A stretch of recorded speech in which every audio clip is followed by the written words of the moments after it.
नमस्कार. आजच्या लेक्चरमध्ये तुमचं स्वागत आहे. समावेशक विकास इन्क्लुझिव्ह डेव्हलपमेंट हा आजच्या लेक्चरचा विषय आहे आणि एका कार्टूनने आपण या विषयाला सुरुवात करूया. खूप बोलकं चित्र आहे. वाढ म्हणत असताना आपल्याला दिसते की काही व्यक्ती ह्या खड्ड्यातनं बाहेर चढून जाताना दिसतात आणि काही लोक मात्र या खड्ड्यात खितपत पडून राहिलेले आहेत. ते त्या लोकांना सांगतात की आम्हाला पण वर घेऊन जा. ठीक आहे. तर ही जी काही लोक खड्ड्यात आपल्याला दिसतात त्यांचं व्यावर्तन झालेलं आहे. ठीक आहे. शब्द आहे व्यावर्तन. इंग्लिशमध्ये एक्सक्लुजन झालेलं आहे. त्यांचं एक्सक्लूड झाले ते वाढीपासून दूर राहिलेले आहेत. ठीक आहे. एक्सक्लुजन झालेलं आहे. त्यांना या खड्ड्याच्या बाहेर घेऊन जाणे, त्यांना वर उचलण्यासाठी मदत करणे याला म्हणतात समावेशन, इन्क्लुजन, किंवा त्या विकासाला म्हणायचं, त्या धोरणाला म्हणायचं समावेशक विकास, इन्क्लुझिव्ह डेव्हलपमेंट. ठीक आहे. आणि हाच आपला नेमका बराचसा सिलेबस आहे. तर आजचा विषय आहे आपला समावेशक विकास, इन्क्लुझिव्ह डेव्हलपमेंट. ज्यांचं व्यावर्तन झालेलं आहे त्यांचं समावेशन करणे.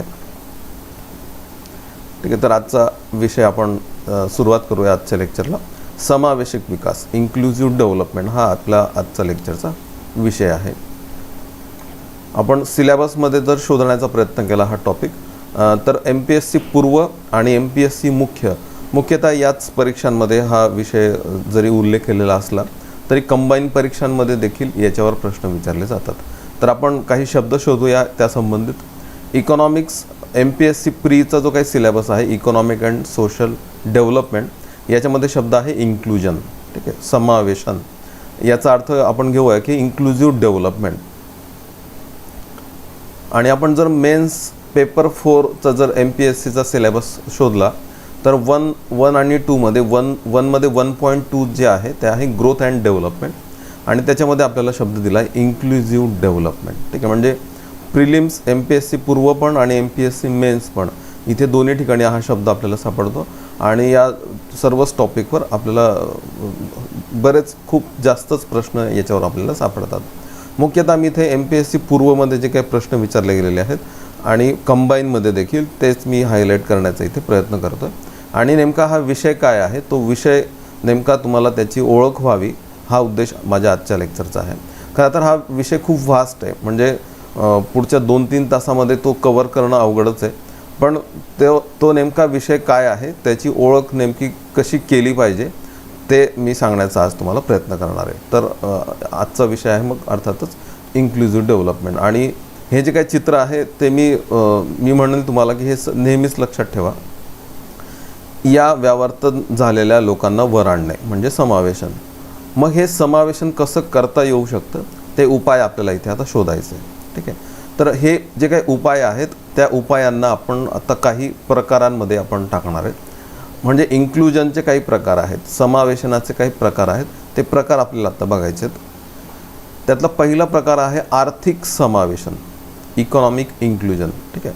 म्हणजे आर्थिक म्हणण्यापेक्षा खरा चांगला शब्द सांगू, अर्थव्यवस्थीय समावेशन, अर्थव्यवस्थीय, इकॉनॉमिक इन्क्लुजन. म्हणजे आपल्या अर्थव्यवस्थेत असे काही बदल आपण केले पाहिजेत की जेणेकरून हे जे काही खड्ड्यात राहिलेले लोक आहेत ती वर आली पाहिजेत.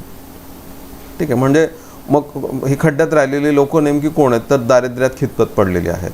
मग त्यांच्यासाठी दारिद्र्य निर्मूलनाच्या योजना जर राबवल्या तर ते कदाचित वर येतील. त्यांना रोजगारपूरक योजना राबवल्या तर ते वर येतील. हे खड्ड्यात असणारे लोक ही शिक्षणाच्या बाबतीत या इतर लोकांपेक्षा मागे राहून गेलेले आहेत. मग त्यांना चांगलं शिक्षण जर दिलं, म्हणजे चांगल्या शिक्षणाच्या योजना पुरवल्या तर त्यांना वर काढता येऊ शकतं. त्यांना चांगलं आरोग्य पुरवलं, त्यांना वर आणता येऊ शकतं. त्यांना कदाचित मग उपासमारीत ते अडकलेले आहेत, त्यांना चांगलं अन्न पुरवलं, त्यांना वर आणता येऊ शकतं. त्यांना चांगल्या मूलभूत सुविधा पुरवल्या, त्यांना वर आणता येऊ शकतं. हे सर्व करणे म्हणजे अर्थव्यवस्थेतच तसे काही अनुकूल किंवा अनुरूप बदल करणे आणि सरकारनेच सार्वजनिक वित्ताच्या माध्यमातून ते करणे, या उपायांना आर्थिक समावेशन असं म्हणतात, इकॉनॉमिक इन्क्लुजन. दुसरा जो प्रकार आहे तो आहे वित्तीय समावेशन, फायनान्शियल इन्क्लुजन. म्हणजे ही जी काही मंडळी आहेत ती एकूणच संपूर्ण या वित्तीय व्यवस्थेपासून सुद्धा व्यावर्तित राहिलेली आहेत, दूर राहिलेली आहेत. त्यांची बँकांमध्ये खाती नाही आहेत किंवा थेट खात्यावर लाभ हस्तांतरित होतो हे माहीत नाही आहे, अनबँक्ड आहेत ते, ठीक आहे. तर त्यांना बँक करणे, बँकिंग द अनबँक करणे म्हणजे त्यांना ही जी काही आपली अर्थव्यवस्था आहे त्याशी जोडून देणे, या उपायांना आपण म्हणतो फायनान्शियल इन्क्लुजन, वित्तीय समावेशन, ठीक आहे. तर अर्थव्यवस्थेत बदल करणे म्हणजे आर्थिक समावेशन आणि त्यांना बँकेशी जोडून देणे, अर्थव्यवस्थेची हे जे काही बदल आहेत वित्तीय बदल त्या बदलांना त्यांना अनुरूप करून देणे, त्याला आपण फायनान्शियल इन्क्लुजन असं म्हणतो. पुढच्या काही स्लाइड्समध्ये हे जे कन्सेप्ट्स आहेत ते आणखी चांगलं क्लिअर होतील. तिसरा प्रकार आहे प्रादेशिक समावेशन, रिजनल इन्क्लुजन, ठीक आहे. आपण बघतो की हा जो काही खड्डा आहे ना, तर हा बऱ्याच बाबतीत आपल्याला अप्लाय करता येतो. उदाहरणार्थ समजा महाराष्ट्र आणि केरळ वर चढून गेलेत आणि उत्तर प्रदेश बिहार हे खड्ड्यातच राहिलेले आहेत, तर मग त्यांना ते घेऊन जाणे, किंवा शहरी भाग वर निघून गेला आहे आणि ग्रामीण भाग खड्ड्यात राहिला आहे, ते तसं करणे, त्यांना वर घेऊन जाणे, त्यांना या विकासामध्ये विकासाच्या प्रवाहात आणणे, याला आपण म्हणतो रिजनल इन्क्लुजन, प्रादेशिक समावेशन, ठीक आहे. जेव्हा विकास करत असतो आपण तेव्हा आपल्याला आणखी एक घटक महत्त्वाचा ॲड करायला लागतो, तो आहे सामाजिक समावेशन, सोशल इन्क्लुजन. म्हणजे जर आपण आत्ता प्रदेश वगळले किंवा गरीब किंवा कमी शिक्षित किंवा कमी आरोग्य असणारे हे जर वगळलं तर आपल्याला आणखी एक फरक जाणवतो की पुरुषांचा विकास झाला आहे, महिला खड्ड्यातच राहिल्या आहेत, किंवा जे सवर्ग आहेत ते वर चढून गेलेले आहेत आणि जे मागासवर्ग आहेत किंवा अनुसूचित जाती जमाती आहेत तर मग त्यांचं व्यावर्तन झालेलं आहे, त्यांचं समावेशन करणं आवश्यक राहील. बहुसंख्याक वर चढून गेलेत आणि अल्पसंख्याक कदाचित विकासाच्या प्रवाहात मागे राहून गेलेले आहेत, त्यांचं समावेशन करणे, हे विविध जे काही घटक आहेत ना त्या सर्वच घटकांसाठी आपण जेव्हा समावेशन करण्याचा प्रयत्न करतो तेव्हा एक शब्द सापडतो आपल्याला, तो आहे सामाजिक समावेशन, सोशल इन्क्लुजन. तर मुख्यतः हे 4 प्रकार आपल्याला सापडतात. आणखी 5वा आणि 6वा प्रकार आपल्याला जो आधुनिक अर्थशास्त्रात सापडतो ते पण आपल्याला ॲड करता येतात. पुढचा 5वा प्रकार आहे पर्यावरणीय समावेशन, एन्व्हायरमेंटल इन्क्लुजन. म्हणजे हे सगळं करत असताना पर्यावरणाला विसरून चालत नाही आपल्याला. तर मग पर्यावरणाला पूरक आपण जो विकास करतो त्याला आपण अर्थातच शाश्वत विकास म्हणतो, हे तुम्हाला चांगलं ठाऊकच आहे. त्याचा वेगळा सदरात आपण त्याचा अभ्यास करू शकतो, पण त्याला आपण समावेशन या हेडिंगखाली पण टाकू शकतो. जेव्हा आपण हे सगळं करत असताना हा सगळा विकास टिकवून ठेवायचा असेल तर आपल्याला पर्यावरणाला पण जपलं पाहिजे, आपले जे नैसर्गिक स्रोत आहेत ते पण जपले पाहिजेत आणि यासाठी आपण त्याचाही विचार जेव्हा करतो तेव्हा आपण त्याला म्हणतो एन्व्हायरमेंटल इन्क्लुजन. आणि गेल्या 2-3 वर्षांमध्ये आपल्याला PK बर्धन हे नाव आपण मागच्या लेक्चर्समध्ये ऐकलं, किंवा आर्थिक पाहणी अहवालांमध्ये आपण जर शोधलं तर एक नवीन शब्द अलीकडे आपल्याला ऐकायला मिळतो आहे, वैश्विक समावेशन, universal inclusion, universal basic income. ही कन्सेप्ट तुम्हाला माहिती आहे चांगली आता. तर ही जी काही कन्सेप्ट आहे ती कन्सेप्ट आपल्याला वैश्विक समावेशन दर्शवते. वैश्विक म्हणजे कोणीच खड्ड्यात राहायला नको, अगदी झाडून सगळेच, सर्वांसाठीच काही ना काही करणं आहे. म्हणजे आत्ता जे चढून जात आहे त्या खड्ड्यातनं त्यांच्यासाठी देखील आणि जे खड्ड्यात राहिलेले आहेत त्यांच्यासाठी देखील, या सगळ्यांसाठीच जेव्हा आपण उपाय करतो तेव्हा त्या उपायांना वैश्विक समावेशन असं म्हणतो, ठीक आहे, युनिव्हर्सल इन्क्लुजन. म्हणजे आपल्याला आत्ता या स्लाईडवरनं कळालं की 6 प्रकारे आपण समावेशन करू शकतो: आर्थिक, वित्तीय, प्रादेशिक, सामाजिक, पर्यावरणीय आणि वैश्विक. Economic, financial, regional, social, environmental आणि युनिव्हर्सल. या प्रत्येकाची ओळख मी आजच्या लेक्चरमध्ये तुम्हाला करून देणार आहे की नेमकं या सदरांमध्ये काय काय मोडतं, ठीक आहे. खरं तर हा मी मगाशी सांगितल्याप्रमाणे हा सब्जेक्ट खूप व्हास्ट आहे, पण त्याचं आपण जेव्हा सॉर्ट करतो ना तेव्हा मग ते थोडं समजायला आपल्याला सोपं जातं. तर आपण याच्यातलं एक निवडून आता त्याची एक तोंड ओळख आपण आजच्या लेक्चरमध्ये करून घेऊया. तर पहिलं घेऊ आपण आत्ता आर्थिक समावेशन. म्हणजे अर्थव्यवस्थेत असे काही पूरक बदल करणे की जेणेकरून ज्यांचं व्यावर्तन झालेलं आहे त्यांचं समावेशन होणार. मग ते करण्यासाठी आपण मुख्यतः जे एक 4 मुद्दे मला इथे सांगावेसे वाटतात ते मी इथे घेण्याचा प्रयत्न केला आहे. की हे जे व्यावर्तन झालं आहे त्यांना ते भुकेलेले आहेत, उपासमारीत सापडलेले आहेत, त्यांना चांगलं अन्न पुरवलं तर त्यांचं समावेशन होईल, त्यांना रोजगार पूरक आणि दारिद्र्य निर्मूलनाच्या योजना आपण पुरवल्या तर कदाचित ते ह्या संकटातून बाहेर येतील. त्यांना चांगल्या शिक्षणाच्या योजना पुरवल्या, चांगल्या आरोग्याच्या योजना पुरवल्या तर ते याच्यातून बाहेर येतील. याच्यात आणखी पण मुद्दे ॲड करता येतील. उदाहरणार्थ मूलभूत सुविधा देणारे, म्हणजे अगदी पाणी म्हणजे पेयजल असेल किंवा स्वच्छता असेल किंवा इंधन म्हणजे LPG पासनंच्या काही योजना पण आपल्याला माहिती आहे. वीज कनेक्शन्स असतील त्यांच्या घरासाठी, अगदी मग ते ज्या खेड्यांमध्ये राहत आहेत त्या खेड्यांसाठी रस्ते असतील, यासारख्या सर्व मूलभूत आणि पायाभूत सुविधा या देखील इथे ॲड करता येतील. आपण एक 4 घटकांची इथे थोडीशी ओळख करून घ्यायची. या 4 माध्यमातून आर्थिक समावेशन किंवा अर्थव्यवस्थेय समावेशन करता येऊ शकतं. मग एक एक मुद्दे आपण त्यातले उचलूया. त्यातलं पहिलं घेऊ आपण आता अन्न. ठीक आहे, अन्न सुरक्षा पुरवून आपण यांचं समावेशन करू शकतो. हंगर घालवू शकतो, आपल्या इथली उपासमार घालवू शकतो, आपला हंगर इंडेक्स आपण सुधारू शकतो आणि हंगर संदर्भात जे पहिलं मिलेनियम डेव्हलपमेंट गोल आहे ते आपण चांगल्या पद्धतीने अचीव करू शकतो.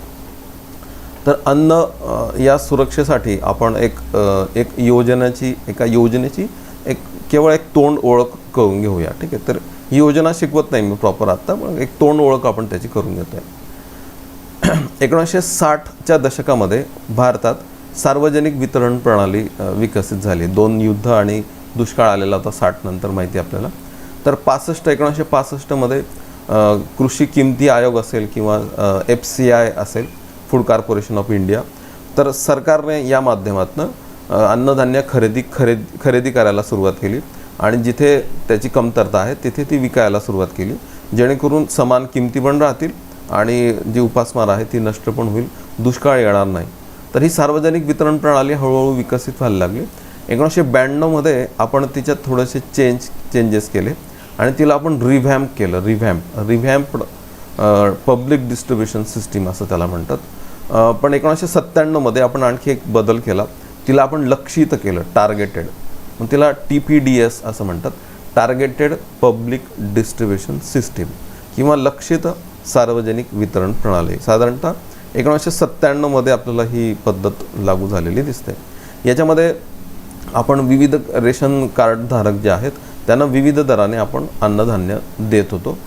आत्ता आपण 2013मध्ये एक कायदा केलेला आहे, अन्न सुरक्षा कायदा, आणि या कायद्यान्वये आपण जी 1997ची सिस्टीम होती TPDS, targeted public distribution system, तिला आपण थोडीशी मॉडिफाय केली आता 2013मध्ये आणि आपण आत्ता प्रायोरिटी बेस्ड अशी स्कीम बनवलेली आहे. जी आत्ता 2013 नंतर जी स्कीम विविध राज्यांमध्ये टप्प्याटप्प्याने लागू झालेली ती प्रायोरिटी बेस्ड आहे. तर प्रायोरिटी काय आणि ते पण सांगतो. पण प्रायोरिटी बेस्ड म्हणून याला आपण आता म्हणतो priority based targeted public distribution system, मराठीमध्ये अग्रक्रम लक्षित सार्वजनिक वितरण प्रणाली. 2013 नंतर आपण काय केलं माहिती की आपण हे जे काही रेशन कार्ड धारक आहेत तर आपण जर उजव्या हाताला एक्स्ट्रीम पॉवर्टी किंवा एक्स्ट्रीम पुअर जर मांडले आणि डाव्या हाताला जर एक्स्ट्रीम रिच जर मांडले, तर एक्स्ट्रीम पॉवर्टीमध्ये जे आहेत, आपल्याला आठवत असेल मागच्या लेक्चर्समधलं फीडबॅक असेल तुम्हाला, तर 2000मध्ये डिसेंबर 2000मध्ये आपण असे 2.5 कोटी आत्यंतिक गरीब कुटुंब शोधले ज्यांना आपण अंत्योदय योजना त्यांच्यासाठी सुरू केली. त्यांना जे कार्ड्स दिले जातात ते अंत्योदय कार्ड दिले जातात. हे जे काय आहे ते एक्स्ट्रीम पुअर आहेत. त्याच्यानंतर थोडासा गरीब वर्ग जो सापडतो आपल्याला, जो गरीब आहे पण अत्यंतिक गरीब नाही, त्याला आपण मग पिवळं कार्ड देतो, पिवळं रेशन कार्ड महाराष्ट्रात, त्याला आपण BPL म्हणतो, बिलो पॉवर्टी लाईन. आणि याच्यावर मग आपण APL जे आहे तर APLमध्ये सुद्धा आपण 2 गट केलेले आहेत. एक व्हल्नरेबल म्हणजे जो कधीही दारिद्र्य रेषेच्या खाली येऊ शकतो, आणि कम्प्लिटली APL अबो पॉवर्टी लाईन म्हणजे जो श्रीमंत आहे, एका विशिष्ट थ्रेशोल्डच्या पुढे आहे, त्याला आपण पांढरे रेशन कार्ड दिलेले आहेत. म्हणजे आपल्याकडे 4 प्रकारचे रेशन कार्ड आपण बघतो, पांढरे, केशरी, पिवळे आणि अंत्योदय. त्याची जी थ्रेशोल्ड आहे ती सांगण्याची आताच वेळ नाही, मला जे सांगायचं आहे ते आहे समावेशक विकास. तर आपण काय केलं 2013 नंतर राईट हँड साईडने मोजायला सुरुवात केली, उजवीकडनं मोजायला सुरुवात केली आणि उजवीकडनं मोजत आपण काय केलं, याच्यावर यांना प्रायोरिटी म्हणायला सुरुवात केली. मग हे प्रायोरिटी हाऊसहोल्ड आहेत, अग्रक्रम म्हणजे यांना महत्त्व दिलं पाहिजे, यांना स्वस्त दराने अन्नधान्य पुरवून अन्न सुरक्षा दिली पाहिजे, त्यांचं समावेशन झालं पाहिजे. मग आपण राईट हँड साईडनं सुरुवात केली. अंत्योदयवाल्यांना आपण प्रायोरिटी म्हटलं, पिवळे कार्ड धारकांना प्रायोरिटी म्हटलं आणि केशरी कार्डात पण आपण असे 2 गट करत गेलो की आपण त्यातल्या त्यात पण कमी उत्पन्न असणाऱ्यापासून आपण आपण त्यांना प्रायोरिटी म्हणत गेलो. आणि इथं अशी एक लाईन सापडली आपल्याला, ज्या लाईनला 67% लोकसंख्या संपली. या लाईनला इथे जिथे प्रायोरिटीचे शिक्के आपल्याला दिसतात तिथे 67% लोकसंख्या संपली. म्हणजे राईट हँड साईडकडनं आपण 67% लोकसंख्येला आता प्रायोरिटी म्हणतो. प्रायोरिटी हाऊसहोल्ड्स म्हणजे अग्रक्रम कुटुंब. हे जे काही अग्रक्रम कुटुंब आहेत ते एखाद्या अर्थव्यवस्थेमध्ये, एखाद्या राज्यामध्ये 67% एकूण लोकसंख्येपैकी असले पाहिजेत. 67%च्या वर जे आहेत त्यांना प्रायोरिटी म्हणत नाहीत. मग आता हे जे काही प्रायोरिटी आहेत, जे 67% आहेत इकडे आत्ता, त्यांना आता रेशन दुकानांमध्ये 2013 नंतरच्या स्कीम अन्वये 3 रुपये किलोप्रमाणे तांदूळ, 2 रुपये किलोप्रमाणे गहू आणि 1 रुपया किलोप्रमाणे भरड धान्य ही मिळतात रेशन दुकानांमध्ये. फक्त फरक एवढा आहे की अंत्योदय योजनाचे जे लाभार्थी आहेत त्यांना एका कुटुंबाला 35 किलोग्रॅम एका महिन्याला मिळतं. 35 किलोग्रॅम प्रति कुटुंब प्रतिमाह.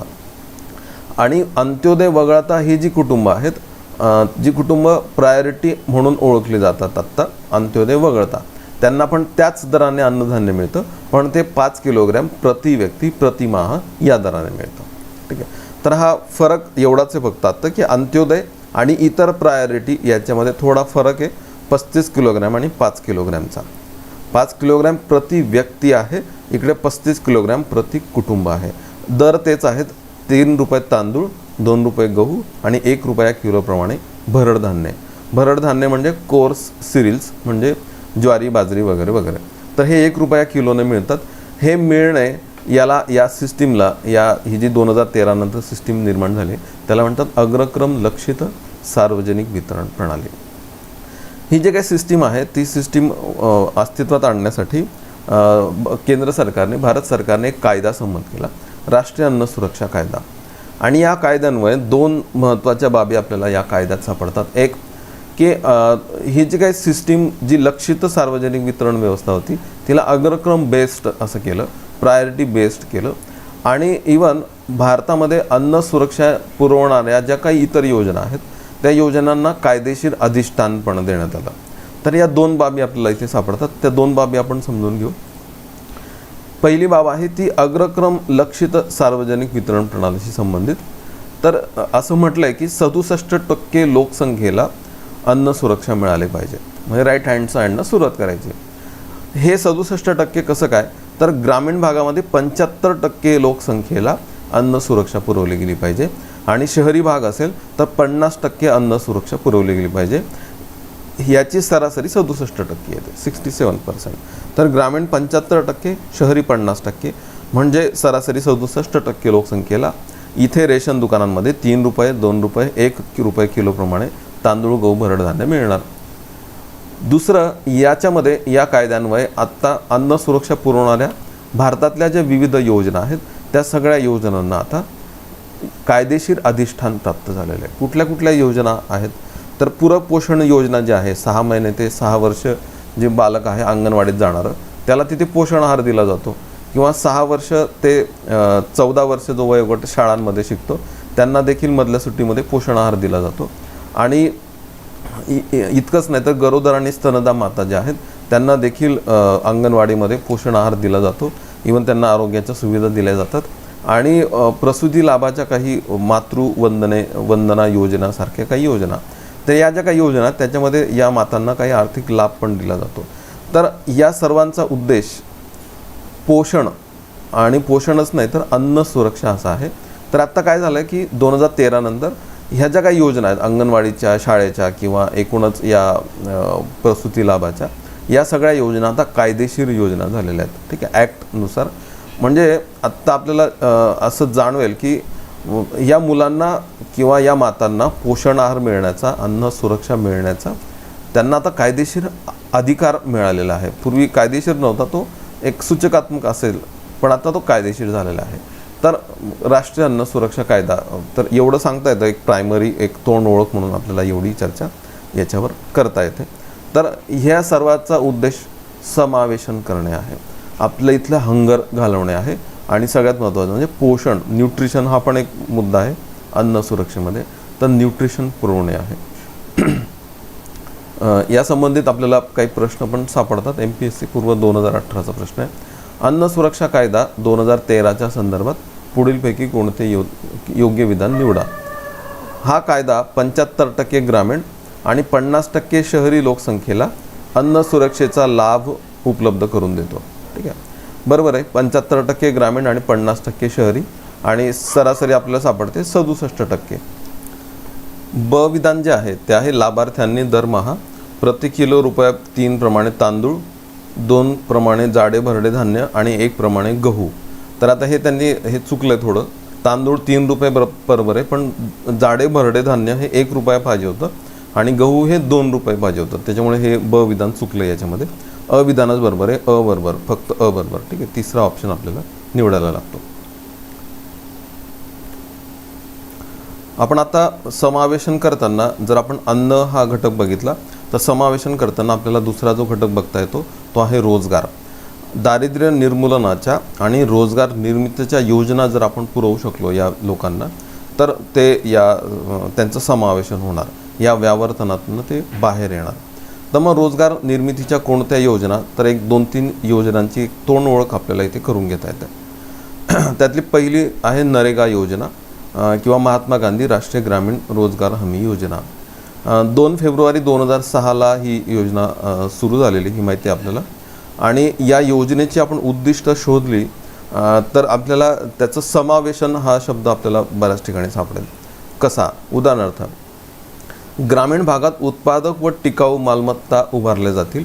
या उद्देशाने ग्रामीण भागातील अकुशल कामगारांना वर्षभरातून किमान 100 दिवसांच्या रोजगाराची हमी देणे हा या योजनेचा उद्देश आहे, नरेगा योजनेचा. ठीक आहे, खूप सारे प्रश्न विचारले गेलेले आहेत अर्थात, आणि या योजनेचं महत्त्व वेगळं सांगायलाच नको. 100 दिवसांच्या रोजगाराचं आश्वासन किंवा रोजगाराची हमी मिळते वर्षभरातून. कोणाला? अकुशल कामगारांना. ठीक आहे, अकुशल अनस्किल्ड जे असे कामगार जे खड्डे खोदू शकतात, माती उचलू शकतात, छोटी बांधकामाची छोटी कामं करू शकतात, विटा उचलू शकतात, या कामगारांना काम मिळतं या योजनेमुळे. आणि हे करत असताना ते जेव्हा काम करतील तेव्हा त्या ग्रामीण भागामध्ये मालमत्ता देखील उभारायच्या आहेत, उत्पादक आणि टिकाऊ. म्हणजे प्रोडक्टिव्ह अँड ड्युरेबल ॲसेट्स निर्माण करायचे. प्रोडक्टिव्ह अँड ड्युरेबल ॲसेट्स म्हणजे खड्डे खोदायचे आहेत, पण ते खड्डे खोदताना एखादी विहीर पण निर्माण करायची आहे, म्हणजे उत्पादक आणि टिकाऊ मालमत्ता. बांधकाम करायचे, पण बांधकाम करताना शौचालय पण बांधायचे आहेत ग्रामीण भागामध्ये, म्हणजे मालमत्ता पण उभारल्या जातील, रोजगार पण मिळेल. असा दुहेरी उद्देश या योजनेचा आहे. गरिबांच्या स्रोतांची उपलब्धता वाढवून त्यांच्या राहणीमानात सुधारणा घडवणे. म्हणजे काय होईल, त्यांचं हे जे काही अकुशल कामगार आहेत त्यांना उत्पन्नाचा स्रोत जर मिळाला ना तर ते तो जो जिना, ती जी काही सीडी दिसते आपल्याला ती चढून ते वर येणार. सामाजिक समावेशनासाठी सक्रियता आणणे, खूप महत्त्वाचा शब्द आहे समावेशन, म्हणून आपण समावेशन या सदरात या योजना टाकतोय. ठीक आहे, सामाजिक समावेशन, सोशल इन्क्लुजन. कसं काय की याच्यामध्ये माहिती आपल्याला की 1/3 इतका किमान वाटा महिलांचा असला पाहिजे. तो अर्थातच त्याचं यश इतकं आहे की 50%पेक्षा जास्त वाटा महिलांचा राहतोय. तर महिलांना या योजनेपासून लाभ मिळेल, त्यांचं व्यावर्तन दूर होणार. म्हणजे फक्त आर्थिक समावेशनच नाही तर सामाजिक समावेशनसुद्धा या योजनेतनं होत आहे. आणि शेवटचा उद्देश आहे पंचायत राज संस्थांना बळकट करणे. कारण कुठली कामं करायची, कोणाला द्यायची, अकुशल कामगारांची नोंद करायची, हे सगळे निर्णय हे ग्रामपंचायत लेव्हलला घेतले जातात. त्यांना ते सशक्त होणार, पंचायत राज संस्था बळकट होणार. विकेंद्रीकृत अशा या योजना आहेत. या योजनांचा उद्देश या अकुशल कामगारांना मजुरी मिळवून देऊन त्यांच्या राहणीमानात सुधारणा करणे आहे. बाकी इतर मुद्दे तुमच्या वाचनात तुम्हाला नक्कीच सापडतील की कधी नोंद करायची आहे, कधी काम मिळणार, बेरोजगार भत्ता मिळणार का वगैरे वगैरे. ते मुद्दे महत्त्वाचे आहेतच, पण मला समावेशक विकास या सदराखाली हे मुद्दे महत्त्वाचे हायलाईट करावेसे वाटतात. जशी ही योजना अकुशल कामगारांसाठी आहे तशा आणखी काही 2 योजना आपल्याला बघायला मिळतात. त्यातली एक योजना आहे राष्ट्रीय जीवनोन्नती योजना, आणि ती ग्रामीण भागामध्ये आणि शहरी भागामध्ये असे दोन्ही ठिकाणी आपल्याला सापडतात. ग्रामीण भागाची जी योजना आहे ती आहे राष्ट्रीय ग्रामीण जीवनोन्नती अभियान. तिला आपण नॅशनल रूरल लाईव्हलीहूड मिशन म्हणतो. 3 जून 2011 म्हणजे 11व्या पंचवार्षिक योजना काळात सुरू झालेली ही योजना आहे. आधी एक स्वर्ण जयंती योजना होती, तिचं हे आधुनिक रूप आहे. बनस्वारा राजस्थानमधून ही सुरू झाली. त्या योजनेचा उद्देश सांगतो. ही जी काही योजना आहे तिला हिंदीमध्ये आजीविका म्हणतात, मराठीमध्ये जीवनोन्नती म्हणतात, इंग्लिशमध्ये तिला लाईव्हलीहूड असं म्हणतात. तिचा उद्देश आहे की गरिबांच्या सशक्त संस्था उभारणे. कुठले गरीब? जे कुशल आहेत. कुशल म्हणजे स्किल्ड, म्हणजे त्यांचे बचत गट स्थापन करायचे, त्यांना स्वतःच्या पायावर उभं करायचं. म्हणजे उद्देश आपल्याला सापडतो. ग्रामीण स्तरावर गरिबांच्या उत्पन्नात शाश्वत वाढ करणाऱ्या स्वयंरोजगाराच्या व कुशल महत्त्वाचा शब्द, कुशल रोजगाराच्या संधी उपलब्ध करतील अशा ग्रामीण गरिबांच्या सशक्त संस्था उभारून स्वयंरोजगार पुरवणे आणि दारिद्र्य कमी करणे. म्हणजे ही दारिद्र्य निर्मूलनाची योजना आहे, पण स्वयंरोजगार, मजुरी रोजगार नाही, स्वयंरोजगार पुरवणारी योजना आहे. मग ह्या योजनेचा उद्देश अर्थातच मग आर्थिक समावेशन असा होणार. जशी ही ग्रामीण भागात आहे तशीच शहरी भागात दुसरी योजना आहे NULM, national urban livelihood mission. 24 September 2013 म्हणजे 12व्या पंचवार्षिक योजना काळामध्ये ही योजना आपल्याला सुरू झालेली सापडते. ही पण स्वर्ण जयंती योजना होती शहरीसाठी, तिचं हे आधुनिक रूप आहे. तिथे पण तेच आहे, फक्त तिच्यात फरक असा आहे की ती दोघांसाठी आहे. मजुरी रोजगार देखील पुरवते आणि स्वयंरोजगार पण पुरवते. अकुशल मजुरांना मजुरी रोजगार पुरवणारी पण योजना आहे. आणि जे कुशल व्यक्ती आहेत, कुशल शहरी व्यक्ती आहेत, त्यांच्या गरिबांच्या सशक्त संस्था उभारून त्यांना स्वयंरोजगार पुरवणे हा देखील तिचा उद्देश आहे.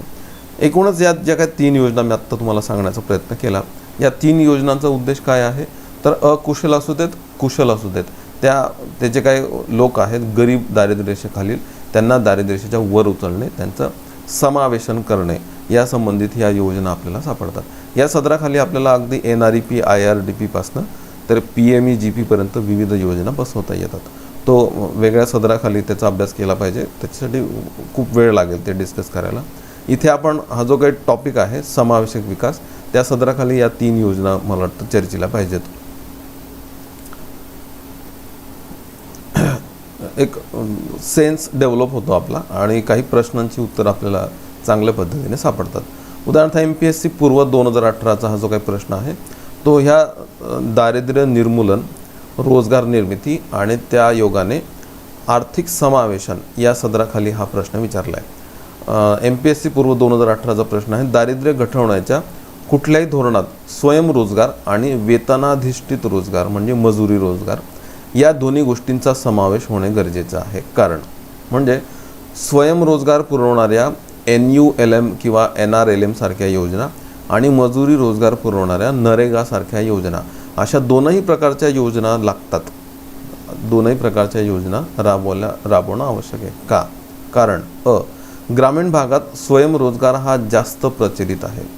बरोबर, कारण ग्रामीण भागामध्ये अर्थातच स्वयंरोजगार म्हणजे बचत गट आपल्याला खूप जास्त प्रमाणात दिसतात. त्यांना स्वतःच्या पायावर उभं राहण्याची इच्छा आहे, त्यांना दारिद्र्यातून बाहेर पडण्याची इच्छा आहे, त्यांना गरज आहे ती फक्त एका स्टिम्युलसची, एका छोट्याशा कर्जाची, जे भांडवल आपण बँकांच्या माध्यमातून त्यांना त्या बचत गटांना उपलब्ध करून देऊ शकतो. दुसरं, हा जो जसा प्रचलित आहे तसा मजुरी रोजगार पण प्रचलित आहेच ना. मग या मजुरी रोजगारातनं जर त्यांना बाहेर काढायचं असेल तर एरवी त्यांना ज्या योजना आहेत त्या विधान आहे की वेतन रोजगारीवरील अवलंबित्व हे मालकांवरील अवलंबित्व वाढवते. बरोबर आहे. म्हणजे मजुरी रोजगार किंवा वेतन रोजगार जे आहे त्याच्यामध्ये त्या ठेकेदाराकडे जेव्हा ते मजूर काम करतात तेव्हा त्या ठेकेदारावर, त्या एम्प्लॉयवर त्यांचं अवलंबित्व वाढत असतं. नरेगा योजना याच्यावर उपाय शोधतात. नरेगा योजनेमुळे काय होतं, ते मुक्त होतात. त्यांना ग्रामपंचायत काम देते, सरकारी काम मिळतं त्यांना आणि एका चांगल्या दराने त्यांना काम मिळतं आणि इवन त्याची काही मजुरी त्यांना थेट खात्यावर वर्ग पण होते. तर हे जे काही अवलंबित्व आहे ते नक्की कमी होणार. विधान बरोबर आहे. असे केले नाही तर श्रीमंत गरिबांमधील दरी वाढेल. श्रीमंतांची मालमत्ता संसाधने वाढतील. बरोबर आहे. हे जर केलं नाही आपण, म्हणजे त्यांना जर त्यांचं समावेशन केलं नाही तर जे वर चढणारे आहेत ते चढूनच जाणार आहेत आणि जे खड्ड्यात आहेत ते खड्ड्यातच राहणार आहेत, दरी वाढणार आहे. त्यामुळे ही सगळी विधानं बरोबर आहेत. क. खूप सुंदर प्रश्न आहे. एक लॉजिक, एक सेन्स देणारा प्रश्न आहे आणि आत्ता जी चर्चा केली ना या सगळ्यांचा तो सारांश आहे.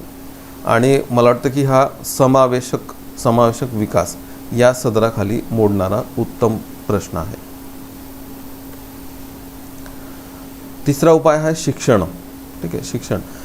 हे जे काही दारिद्र्यात खितपत पडलेले आहेत तर कदाचित त्यांचं प्राथमिक कारण हे शिक्षणाचं आहे.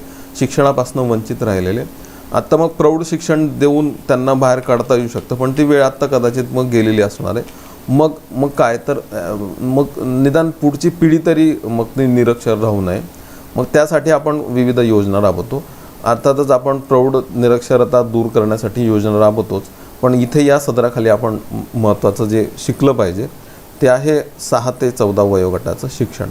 हे जर शिक्षण पुरवलं तर आपोआप त्यांचं समावेशन होणार. ठीक आहे, तर मग त्याची चर्चा करू आपण.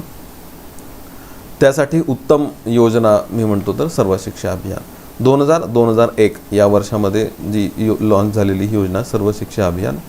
तर आपल्याला त्याचे काही मुद्दे जे सापडतात, उद्दिष्ट, तर ते उद्दिष्ट अगदी त्याच्यामध्ये व्यवस्थित बसतं. 6 ते 14 वर्षे वयोगटातील बालकांना उपयुक्त व योग्य प्राथमिक शिक्षण देऊन शिक्षणाचे सार्वत्रिकीकरण करणे, शिक्षणाचं वैश्वीकरण करणे, युनिव्हर्सलायझेशन असं म्हणायचं, म्हणजे प्रायमरी एज्युकेशनचं युनिव्हर्सलायझेशन करायचं. त्यांना म्हणजे झाडून सगळ्यांना शाळेत आणायचं. शाळा बाह्य मुलांची संख्या 0 करायची. सगळी मुलं जर शाळेत बसली, 14 वर्षे वयोगटापर्यंत त्यांनी शिक्षण घेतलं तर ते विकासाच्या प्रवाहात येतीलच 100%. ते राहणार नाहीत, दूर राहणार नाहीत. त्यामुळे शिक्षण ही या सर्वांची चावी आहे. दुसरं उद्दिष्ट आहे की शिक्षणातील सामाजिक, प्रादेशिक आणि लैंगिक भेद दूर करणे. ज्या टॉपिक खाली आपण ज्या हेडिंग खाली हे आजचं लेक्चर घेतोय, मी म्हणेल की असंच म्हणता येईल आपल्याला की शिक्षणातील सामाजिक व्यावर्तन, प्रादेशिक व्यावर्तन आणि लैंगिक व्यावर्तन दूर करणे. म्हणजेच सामाजिक समावेशन करणे, प्रादेशिक समावेशन करणे, लैंगिक समावेशन करणे. सामाजिक समावेशन कसं करता येईल तर समाजातल्या सर्व घटकांना, सर्व जाती आणि धर्मातल्या लोकांना, मुलांना शाळेमध्ये आणणे. प्रादेशिक म्हणजे इथे ग्रामीण भागातली मुलंही मागे राहू नये, दुर्गम भागातली मुलंही मागे राहू नयेत, उत्तर प्रदेश बिहारातलीही मुलं मागे राहू नयेत, सर्वच्या सर्व मुलं शाळेत यावीत. लैंगिक भेद पण दूर करायचा आहे. फक्त मुलंच नाही तर मुली देखील शाळेत आल्या पाहिजेत. 14 वर्षे वयोगटापर्यंत टिकल्या पाहिजेत, इथंच नाही तर पुढेही. आणि आपल्याला माहिती आहे की मागच्या लेक्चर्समध्ये मी म्हटल्याप्रमाणे ही मिलेनियम डेव्हलपमेंट गोल पण आहे. तर हे सगळं करणे तर हा समावेशनाचा सर्वोत्तम उपाय. म्हणजे हे केलं तर म्हणजे मग सगळं पॅसिव्ह होऊन जातं, आपोआप ते वर येणार. तुम्हाला दारिद्र्य निर्मूलन राबवण्याच्या म्हणजे गरजच नाही त्या योजना राबवण्याची जर चांगलं शिक्षण दिलं तर. या शिक्षणासाठी नवीन आयाम उघडणारी एक योजना पण आपल्याला या सदराखाली थोडीशी एक ओळख करून घेता येतं आपल्याला. ती योजना आहे समग्र शिक्षा अभियान. जसं सर्व शिक्षा अभियान आहे तशी 12व्या पंचवार्षिक योजना काळात जरी 12व्या योजनेचा समावेश किंवा भाग नसला तरी त्या काळामध्ये या योजनेची चर्चा झालेली होती. 12व्या योजनेच्या मसुद्यात असं मांडण्यात आलं होतं की जर आपण या विविध शिक्षण जर एकात्मिक केलं, एकत्र केलं तर त्याचा चांगला इफेक्ट होऊ शकतो. कुठलं शिक्षण? शालेय पूर्व शिक्षण म्हणजे 3 ते 6 वर्षे वयोगटाला आपण अंगणवाडीमध्ये शिक्षण देतो. अर्थात ते अनौपचारिक आहे, पण औपचारिक शिक्षणाची सुरुवात आपण 6व्या वर्षापासून करतो. 6 ते 14 वयोगट आपण मग प्राथमिक शिक्षण म्हटलं आणि पुढचं 14 नाही पण मग 8वीपासून ते 12वीपर्यंत आपण त्याला माध्यमिक शिक्षण म्हटलं. आणि शिक्षकांचं पण शिक्षण जर आपण त्याला शिक्षक शिक्षण म्हटलं तर या सर्वांचा समावेश करणारं एक समग्र शिक्षण असावं अशी चर्चा ऑलरेडी 12व्या योजनेत झालेली होती. पण 12वी योजना आपल्याला माहिती आहे अर्ध्यात बंदच पडली. ती योजना संपली देखील 17मध्ये असं समजलं आपण. तर या सर्वांच्या शेवटी नवीन सरकारने या सर्वांना एका धाग्यात गुंफणारी एक खूप चांगली योजना सुरू केलेली समग्र शिक्षा अभियान. आणि आपल्याला नवीन शिक्षण धोरणामध्ये ह्या सर्व बाबी सापडतातच. तर ते नवीन शिक्षण धोरण लागू करण्यासाठी, ते अप्लाय करण्यासाठी एक चांगलं साधन, एक चांगलं माध्यम समग्र शिक्षा अभियानातून मिळणार आहे. ही योजना 24 मे 2018ला प्रकाश जावडेकर यांच्या हस्ते लॉन्च झालेली. या योजनेचा उद्देश आपण जर शोधण्याचा प्रयत्न केला तर आपल्याला एक 2-4 मुद्दे इथे सापडतात, ते पण आपण शोधण्याचा प्रयत्न करू. आणि तुम्हाला ध्यानात येईल की इथे देखील आपल्याला समावेशन हाच शब्द सापडतो. 24 मे 2018ला सुरू झालेल्या या योजनेचं उद्दिष्ट आहे शालेय शिक्षणाचा विकास गटागटाने न करता एकात्मिक पद्धतीने करणे.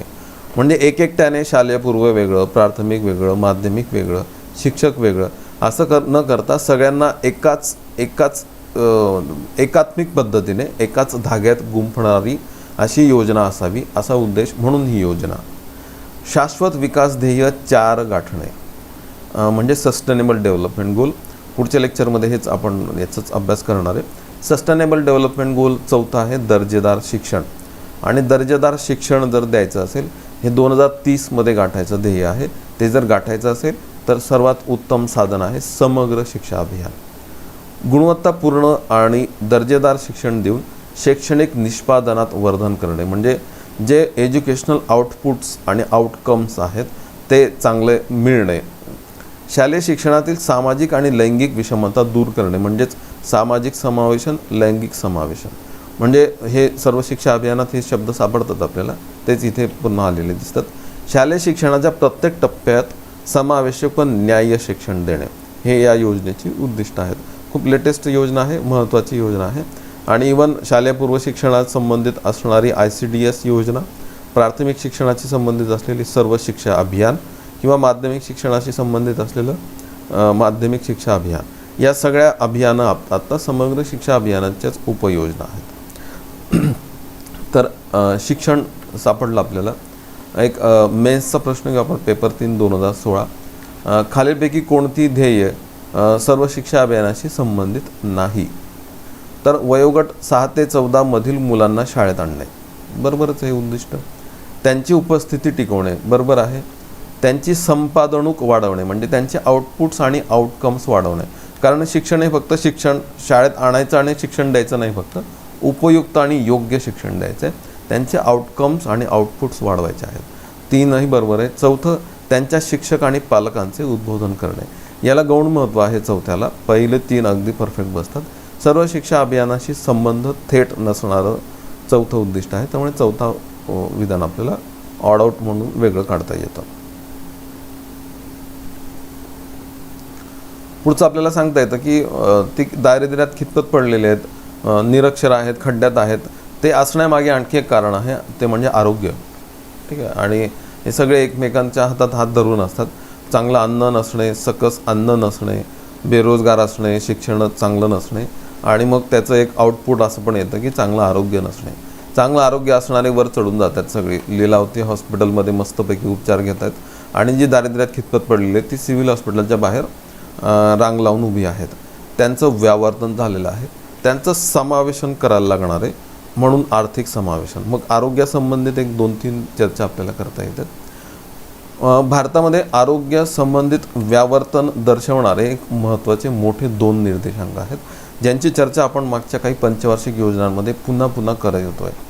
ते 2 निर्देशांक आहेत. एक म्हणजे शिशु मृत्यूदर, इन्फंट मॉर्टॅलिटी रेट, आणि दुसरा आहे माता मृत्यूदर. म्हणजे एखाद्या देशाचं आरोग्य रिफ्लेक्ट करणारे इंडेक्स कोणते आहेत?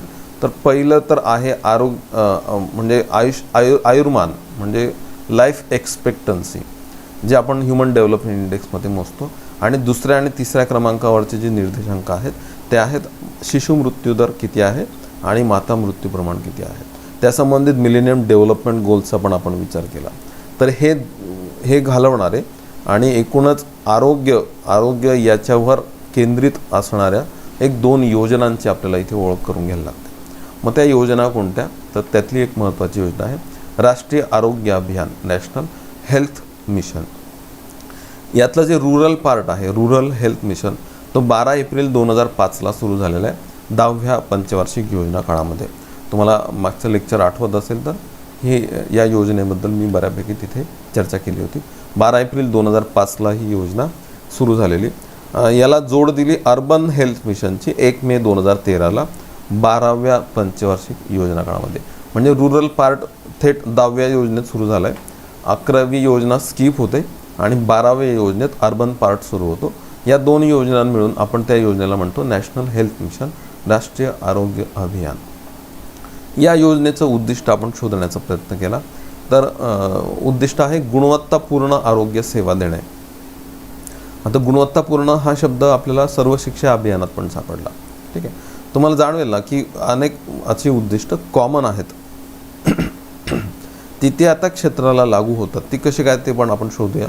आरोग्य यंत्रणेतील आणि सेवेतील त्रुटी दूर करणे, जास्तीचे नर्सेस, जास्तीचे डॉक्टर्स प्रोव्हाइड करणे, आरोग्य क्षेत्रातील विकेंद्रीकरण सुकर करणे. आपण नरेगा योजनेत काय शोधलं की पंचायत राज संस्थांना बळकट करणे. इथे पण तेच आहे, आरोग्य क्षेत्रातील विकेंद्रीकरण सुकर करणे. कारण या आरोग्य यंत्रणा ज्या ग्रामीण भागामध्ये आहेत, शहरी भागांमध्ये आहेत, त्या तिथे काय उपलब्ध करून द्यायचं हे तिथे ठरतं, ग्रामपंचायतीत किंवा नगरपंचायतीत ठरतं. विकेंद्रीकरण सुकर करणे, आंतरक्षेत्रीय संमेलन घडवून आणणे, म्हणजे आरोग्य क्षेत्रच नाही तर अंगणवाडी असेल, अंगणवाडीच नाही तर ग्रामसभा असेल, या सगळ्यांना एकत्रित आणणे, आंतरक्षेत्रीय संमेलन घडवून आणणे. आरोग्याबरोबर आणखी काय येतं तर पेयजल, स्वच्छता, शिक्षण, पोषण हे देऊन सामाजिक आणि लैंगिक समावेशन करणे. तुम्हाला जाणवेल बघा, समावेशन हा शब्द आत्तापर्यंत सांगितलेल्या प्रत्येक योजनेत आपल्याला सापडतो.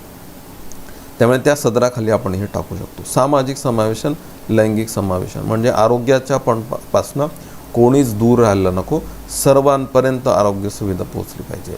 आणि हे मोजता कसं येईल तर ते मोजण्याचे निर्देशांक आहेत माता मृत्यू प्रमाण आणि शिशु मृत्यूदर. तर माता मृत्यू प्रमाण कमी करणे, शिशु मृत्यूदर कमी करणे हे या योजनेचं सर्वात महत्त्वाचं उद्दिष्ट.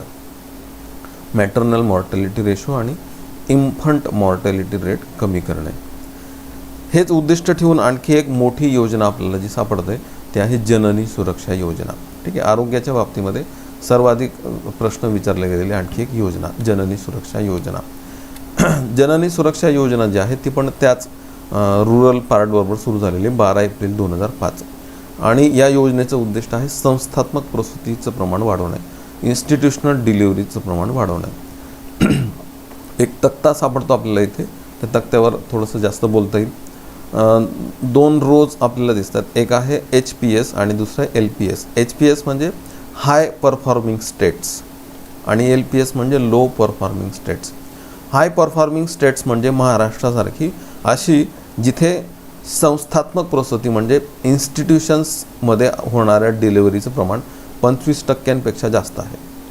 आणि LPS म्हणजे बिहारसारखी राज्य, लो परफॉर्मिंग स्टेट्स, जिथे संस्थात्मक प्रसूतीचं प्रमाण इतक्या स्वातंत्र्याच्या 70व्या वर्षी देखील 25% कमी आहे, ती LPS राज्य. या राज्यांमध्ये जर संस्थांमध्ये डिलिव्हरी करून घेतली तर काही आर्थिक लाभ दिले जातात. उदाहरणार्थ महाराष्ट्रामध्ये जर कुशलदाईच्या मदतीने प्रसूती झाली, ती घरी झाली तरी चालेल, पण कुशलदाईच्या मदतीने झाली पाहिजे, 500 रुपये त्या मातेला मिळतात. जर ग्रामीण आरोग्य संस्थांमध्ये झाली तर 700 रुपये मिळतात. शहरी आरोग्य सुविधांमध्ये झाली तर 600 रुपये मिळतात. आणि जर सिझेरियन सेक्शन म्हणजे सीझर जर झालं त्या मातेचं तर अर्थातच शस्त्रक्रिया तर ते मोफतच होणार सरकारी दवाखान्यांमध्ये, पण 1500 रुपये तिला आर्थिक लाभ दिला जातो. हे जे काही लाभ आहेत 700 रुपये आणि 600 रुपये ते LPSमध्ये म्हणजे लो परफॉर्मिंग स्टेट्समध्ये 1400 आणि 1000 रुपये दिले जातात.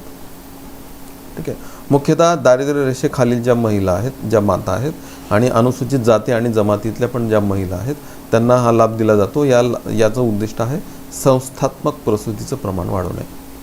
ठीक आहे, तर यानं काय होणार आहे माहिती आहे का, शेवटी इन्फंट मॉर्टॅलिटी रेट आणि मॅटर्नल मॉर्टॅलिटी रेशो कमी होणार आहे, समावेशन होणार आहे. तर या 2 योजना या सदराखाली अत्यंत उत्तम बसतात. इतरही खूप साऱ्या योजना आहेत, एक रिप्रेझेंटेटिव्ह म्हणून मी या 2-3 योजना तुम्हाला सांगण्याचा प्रयत्न करतोय. तर PSA कंबाईन प्री 2019चा प्रश्न आहे. जननी सुरक्षा योजना ही 100% केंद्राने प्रायोजित केलेली योजना आहे आणि त्यानुसार रोख मदत टिंब याबरोबर दिली जाते. दवाखान्यातील बाळंतपणाच्या संख्येत वाढ, बाळंतपण आणि बाळंतपण नंतरची दक्षता, गरीब स्त्रिया ज्यांचे दवाखान्यात बाळंत होण्याचे प्रमाण कमी आहे त्यावर अधिक भर आणि वरील सर्व. आता थोडासा प्रश्न थोडा कॉम्प्लिकेटेड आहे पण त्याचं उत्तर व्यवस्थित शोधता येतं. कसं, आता जननी सुरक्षा योजनेचं उद्दिष्ट जर विचारलं असतं ना तर पहिला आणि तिसरा ऑप्शन बरोबर होता. की पहिलं काय, दवाखान्यातील बाळंतपणाच्या संख्येत वाढ करणे, आणि 3 गरीब स्त्रिया ज्यांचे दवाखान्यात बाळंत होण्याचं प्रमाण कमी आहे त्यावर अधिक भर देऊन ते वाढवणे, इन्स्टिट्यूशनल डिलिव्हरी वाढवणे. तर 1 आणि 3 हे जे काही आहे ते बरोबर बसत होते. पण काय विचारलं की रोख मदत कधी दिली जाते, त्यानुसार रोख मदत टिंब याबरोबर दिली जाते. तर बाळंतपण आणि बाळंतपण नंतरची दक्षता याच्याबरोबर दिली जाते.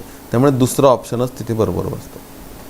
ही जी काही मदत आहे ती बाळंतपण डिलिव्हरी आणि डिलिव्हरी नंतर जी दक्षता घ्यायची असते आईची आणि बाळाची, तिथे ते पैसे उपयोगात येतात म्हणून ती योजना आहे. जरी ती योजना इन्स्टिट्यूशनल डिलिव्हरी वाढवणारी आहे तरी रोख मदत कधी दिली जाते त्या संबंधित हा प्रश्न आहे. त्यामुळे थोडं जम्बलिंग होण्याची शक्यता आहे, पण उत्तर सापडतं व्यवस्थित. दुसरा ऑप्शन याच्यातला बरोबर आहे.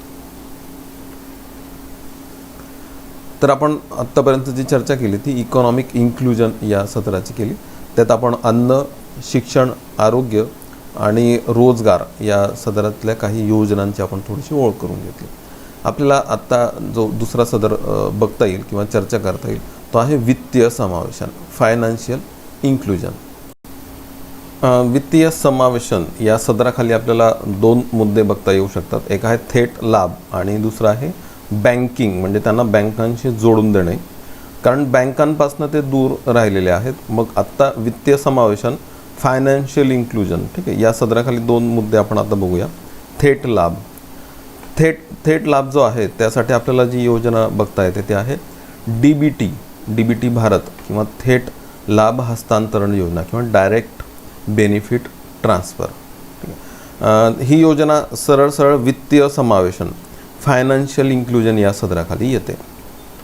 तर आपण ही DBTचा वापर कुठे कुठे करतोय ते आपल्याला इथे बघता येईल की अशा काही योजना आहेत, 440 योजना, जिथे आपण डायरेक्ट बेनिफिट ट्रान्सफर म्हणजे थेट खात्यामध्ये लाभ आत्ता द्यायला लागले. उदाहरणार्थ काही स्कॉलरशिपच्या योजना असतील किंवा नरेगामध्ये दिली जाणारी मजुरी असेल ती थेट खात्यात दिली जाते. अशा काही सबसिडीच्या योजनेत आपण आत्ता मुख्यतः इंधन, खत आणि अन्न या क्षेत्रात सबसिडी देतो, बरोबर. तर खत आणि अन्न सबसिडी ज्या आहेत त्याच्यामध्ये सध्या DBT प्रायोगिक स्तरावर त्याचे प्रयोग सुरू आहेत आणि टप्प्याटप्प्याने कदाचित ते पण भविष्यात लागू होण्याची शक्यता आहे. पण इंधन सबसिडी आपण जी देतो त्याच्यामध्ये आपण आत्ता डायरेक्ट बेनिफिट ट्रान्सफर हे यशस्वीपणे राबवलेलं आहे. त्यातले DBTL म्हणजे DBT direct benefit transfer for LPG subsidy आणि DBTK म्हणजे direct benefit transfer for kerosene subsidy, kerosene किंवा रॉकेलसाठी जी काही सबसिडी देतो. तर या 2 इंधन सबसिडी आपण आता थेट खात्यावर वर्ग करण्याला सुरुवात केलेली आहे.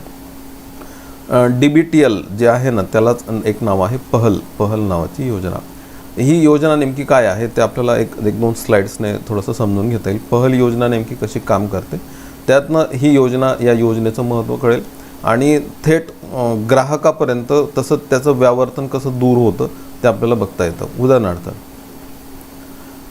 पहल योजना शिकून घेण्यासाठी आपल्याला थोडंसं काही कन्सेप्ट थोडे क्लिअर करून घेता येतात. पूर्वी म्हणजे पहल योजना जेव्हा नव्हती तेव्हा साधारणतः अशी सिस्टीम होती की एखादा LPG जिथे बनणार तर तिथे साधारणतः त्या एका सिलेंडरची किंमत आपण इमॅजिन केल्या त्या फिगर्स फक्त, ठीक आहे. तर उदाहरणार्थ 455 रुपये 78 पैशाला हे सिलेंडर बनत होतं, ठीक आहे. ते 2013च्या आसपासचे आकडे आहेत. 455 रुपये 78 पैशाला हे सिलेंडर बनलं की हा गॅस उत्पादक काय करायचा, ते सिलेंडर भारत गॅस या वितरकाला विकायचा. हा उत्पादक आहे आणि हा वितरक आहे भारत गॅस. भारत गॅसला समजा ते विकलं तर ते 347 रुपये 66 पैशाला विकायचा. म्हणजे सरळ आपल्याला दिसतंय की हा जो काही उत्पादक आहे या उत्पादकाला इथे काहीतरी तोटा होतोय, म्हणजे तो तोट्यात विकायचा आहे 347 रुपये 66 पैशाला. मग आता भारत गॅसला हा सिलेंडर जर 347 रुपये 66 पैशाला मिळाला तर भारत गॅस हा सिलेंडर आपल्याला 300 रुपयाला विकत होतं. म्हणजे भारत गॅस पण तोट्यात विकत होतं 300 रुपयाला, ठीक आहे. आता हे याच्यामध्ये या ज्या काही किमती आहेत ना त्याला काही नावं आहेत. ॲक्च्युअल प्राईस सिलेंडरची आहे 455 रुपये 78 पैसे, म्हणजे ते सिलेंडर जिथे बनतं त्याची ॲक्च्युअल प्राईस 455 रुपये. भारत गॅस ज्या किमतीला हा सिलेंडर या उत्पादकाकडनं खरेदी करतं त्याला आपण म्हणतो प्रोक्युरमेंट प्राईस, म्हणजे खरेदी किंमत. आणि भारत गॅस आपल्याला ज्या किमतीला विकतं त्याला इश्यू प्राईस म्हणायचं, म्हणजे सेल प्राईस. आपल्याला ज्या किमतीला ते मिळणार, सबसिडाईज किमतीला ते मिळणार. हे जे काही वरचे फिगर्स आहेत ना तर त्या कृषी क्षेत्रात MSP, procurement price, issue price असे पण लागू होतं. इथे आपण सिलेंडरबद्दलच बोलतोय फक्त. तर काय होत होतं मग आत्ता की भारत सरकार काय करत होतं की इथे सरळ दिसतं आपल्याला की हा जो काय पहिला व्यवहार आहे त्याच्यामध्ये या गॅस उत्पादकाला 108 रुपये 12 पैशाचा तोटा होतो आहे. आणि हा जो दुसरा व्यवहार आहे त्याच्यामध्ये भारत गॅसला 47 रुपये 66 पैसे तोटा होतो आहे. तर भारत सरकार काय करत होतं, भारत सरकार या कंपनीला रिकव्हरी किंवा समायोजन या सदराखाली एक सबसिडी देत होतं. म्हणजे प्रत्येक सिलेंडर मागे सरकार या उत्पादकाला 108 रुपये देत होतं आणि प्रत्येक या सिलेंडर मागे भारत गॅसला सबसिडी देत होतं थेट 47 रुपये 66 पैशाची भारत गॅसला. म्हणजे सबसिडी भारत गॅसला मिळणार इकडनं या उत्पादकाला मिळणार, त्याचा इनडायरेक्ट लाभ आपल्याला मिळणार, बरोबर ना, की हा जो तोटा यांना होणार आहे तो भारत सरकार भरून काढेल. मग आपण याला सबसिडीज म्हणतो, याला म्हणतो आपण इंधन सबसिडी. मग जी लोक आहेत किंवा आपण आहोत, मग आपल्याला सबसिडाईज सिलेंडर मिळायचं 300 रुपयाला. म्हणजे याच्यात प्रॉब्लेम्स असे होते की भारत सरकार आणि आपण असा थेट कुठलाच संबंध नव्हता. आपली कुठलीच माहिती भारत सरकारला उपलब्ध नव्हती. आणि हे जे काही सिलेंडर्स आहेत ते सिलेंडर्स ज्यांनी वापरायला पाहिजे ग्रामीण भागामध्ये, नेमकं ग्रामीण भागामध्ये सिलेंडर वापराची जी संख्या होती ती कमी होती. मग आपण बघतो की राजीव गांधी LPG वितरण योजना किंवा आपण आता जे उज्ज्वला योजना बघतो, त्या योजनांचा उद्देश आहे की सिलेंडर वापरावं ग्रामीण लोकांनी, जेणेकरून सबसिडीचा त्यांना लाभ होईल. पण असा प्रॉब्लेम होता की हे कुटुंब सिलेंडर किती वापरतात याची माहिती उपलब्ध नाही. बरं, हे सिलेंडर जर ग्रामीण भागांसाठी ॲक्च्युली वापरलं पाहिजे तर ते शहरी भागात वापरत होते जास्त. आणि शहर भागातली लोक काय करत होते, या सिलेंडर्समधल्या LPGचा वापर नाही तिथं करत होते, म्हणजे गाड्यांमध्ये भरत होते अक्षरशः. तर हे जे काय आहे ही सिस्टीम आपण बदलली आणि आपण आता डायरेक्ट बेनिफिट ट्रान्सफर अशी सिस्टीम लागू केली. काय direct benefit transfer? Direct benefit transfer आहे की जर ही किंमत 455 रुपये 78 पैसे असेल ॲक्च्युअल, तर प्रोक्युअरमेंट प्राईस पण तीच असते, सेल प्राईस पण तीच असते, इश्यू प्राईस पण तीच असते, 455 रुपये 78 पैसे. आणि जी किंमत यांना तूट म्हणून दिली जात होती, आता ती थेट इथे न देता सरकार आता थेट ती आपल्याला देतं 155 रुपये 78 पैसे. जी असं वाटतंय सरकारला ना की आपल्याला ते 300 रुपयाला मिळत होतं, ते 300 रुपयाला मिळायला पाहिजे, तर ती 455ला विकते. 455मधनं 300 वजा केलं तर 155 राहतात. ही सबसिडी थेट आपल्या खात्यावर वर्ग होते. कोणाला वर्ग झाली याची माहिती सरकारला उपलब्ध असते. 12 सिलेंडर वर्षभराचे संपले की त्याच्यानंतर ती सबसिडी द्यायची का नाही हे सरकार ठरवतं. तुम्ही करदाते आहात, तुमचं उत्पन्न 10 लाख रुपयांपेक्षा खूप जास्त आहे, तर तुमची सिलेंडर सबसिडी बंद करायची सरकार ठरवतं. तुम्ही जर गिव्ह इट अप केलं असेल, तुमची सबसिडी बंद करायचं. हे सर्व निर्णय सरकारला आता घेता येतात. का घेता येतात? कारण सरकार आणि आपण थेट संबंध प्रस्थापित झालेले आहेत. गळती थांबलेली आहे. गळती थांबवणे हाच खरा तर पहल योजनेचा उद्दिष्ट आहे आणि गळती थांबवणे हेच नेमकं डायरेक्ट बेनिफिट ट्रान्सफरचं उद्दिष्ट आहे. असं जर भविष्यात झालं तर हे यशस्वी अर्थातच झालेलं आहे 100%. हे जे यशस्वी आहे ही योजना, ते आपल्याला आता खत आणि अन्न सबसिडीमध्ये पण ती प्रयोग करायचे आहेत. भविष्यात ते पण वापरले जाणार आहेत. तिथे डेटा अपुरा पडतो आहे थोडासा फक्त. तो जर डेटा मिळाला, सर्व शेतकरी जर अनबँक्ड आहेत ते सगळे बँक झाले, त्यांची सर्व माहिती उपलब्ध झाली, अन्न सबसिडी मिळवणारी जी 67% लोकसंख्या आहे त्यांची परफेक्ट ओळख झाली, त्यांची पण बँक खाती उपलब्ध झाली, तर हे सगळे प्रॉब्लेम सॉल्व्ह होणार आहेत आणि डायरेक्ट बेनिफिट ट्रान्सफर थेट खात्यात वर्ग होणार आहे. सध्या आपण इंधन याच क्षेत्रामध्ये ते यशस्वीपणे राबवतो आहे. ही जी काही योजना आहे ती आपण 1 जानेवारी 2013ला सुरू केलेली आहे आणि सुरुवात 20 जिल्ह्यांमध्ये सुरू झाली आहे. सध्या देशभरात लागू आहे 440 योजनांमध्ये आणि इंधन सबसिडीमध्ये केवळ खत आणि अन्न नाहीच. 20 जिल्ह्यांमध्ये सुरुवात झाली 1 जानेवारी 2013ला. या योजनेचा उद्देश आहे योजनांमधील माहिती व निधीचे हस्तांतरण सोपी व सुलभ करणारी यंत्रणा विकसित करणे. म्हणजे कसं सोपं होईल ते ट्रान्सफर, लाभार्थ्याची अचूक निवड आणि लक्ष्यीकरण करणे, सरकारी लाभांचे हस्तांतरण करताना खोटे लाभार्थी वगळणे. म्हणजे खरे लाभार्थींना लाभ मिळेल, खऱ्या लाभार्थींना लाभ मिळाला. सबसिडाइज्ड जी लोकसंख्या आहे, खरंच त्यांना सबसिडीज मिळाली तर ते त्या खड्ड्यातून वर येणार. आणि हे ज्या सदराखाली आपण टाकतो ना ते आहे फायनान्शियल इन्क्लुजन, वित्तीय समावेशन. MPSC पूर्व 2017चा प्रश्न आहे. DBT हे पुढीलपैकी कशाचे संक्षिप्त रूप आहे?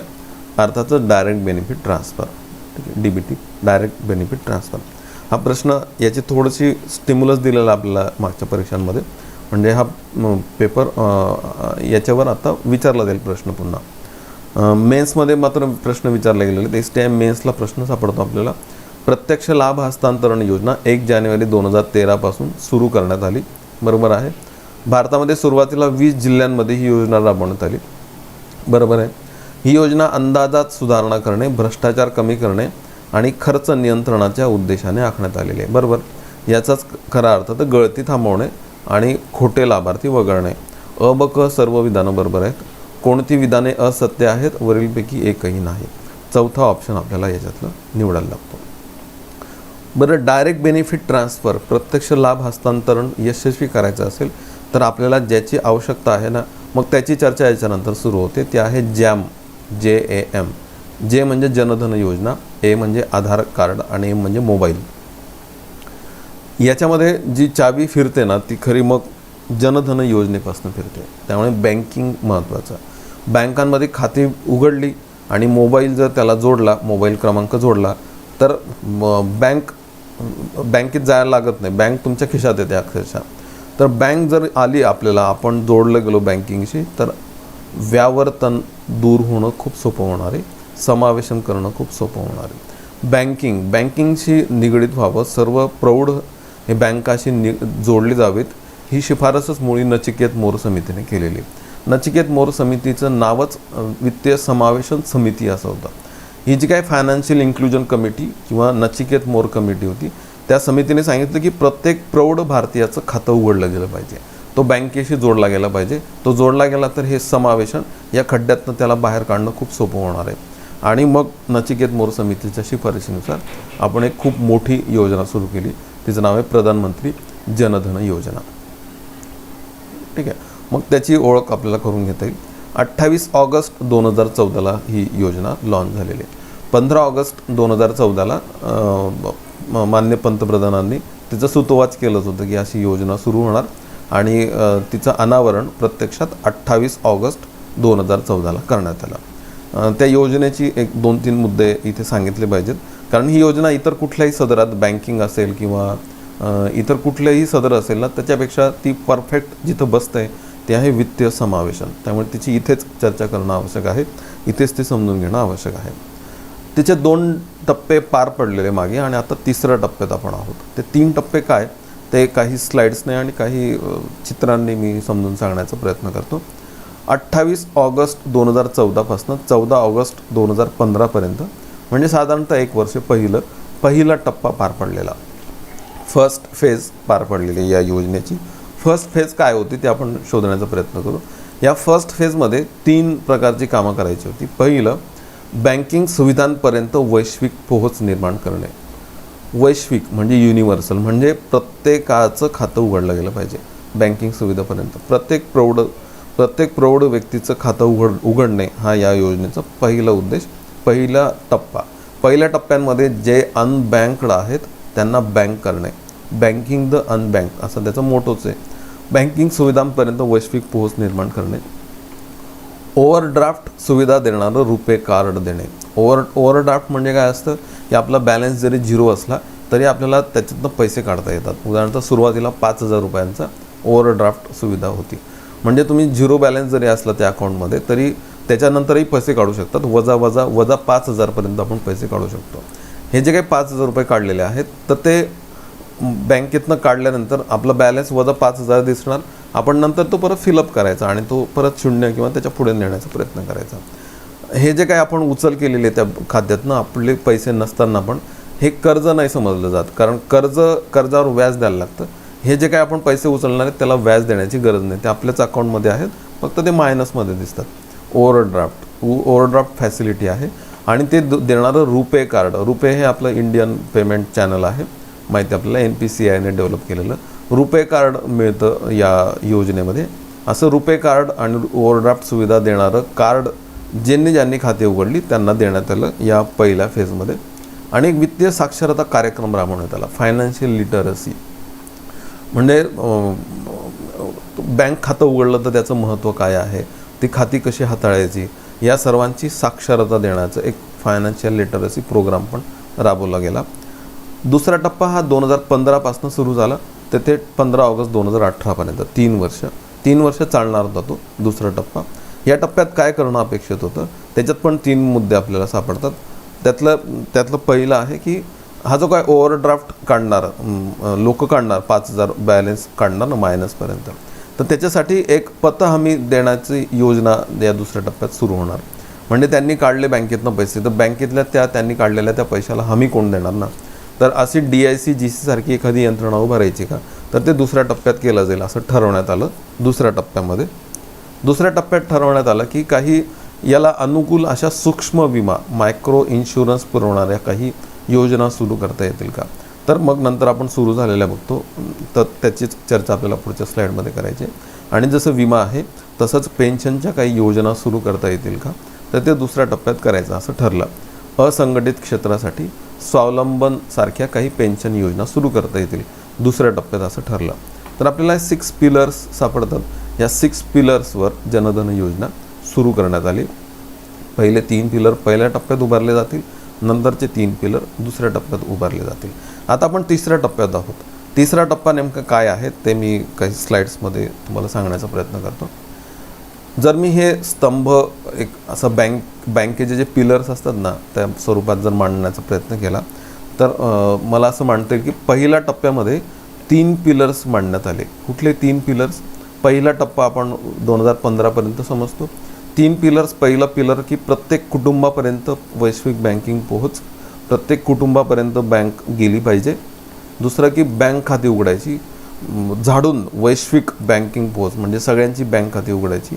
ही बँक खाती उघडताना 2 गोष्टी करायच्या. एक तर त्यांना 5,000 रुपयांचं ओव्हरड्राफ्ट फॅसिलिटी द्यायची, आणि इवन एका मुदतीच्या आत जर त्यांनी खाती उघडली तर 1,00,000 रुपयांचा एक विमा पण त्यांना त्या खात्याअंतर्गत मिळणार.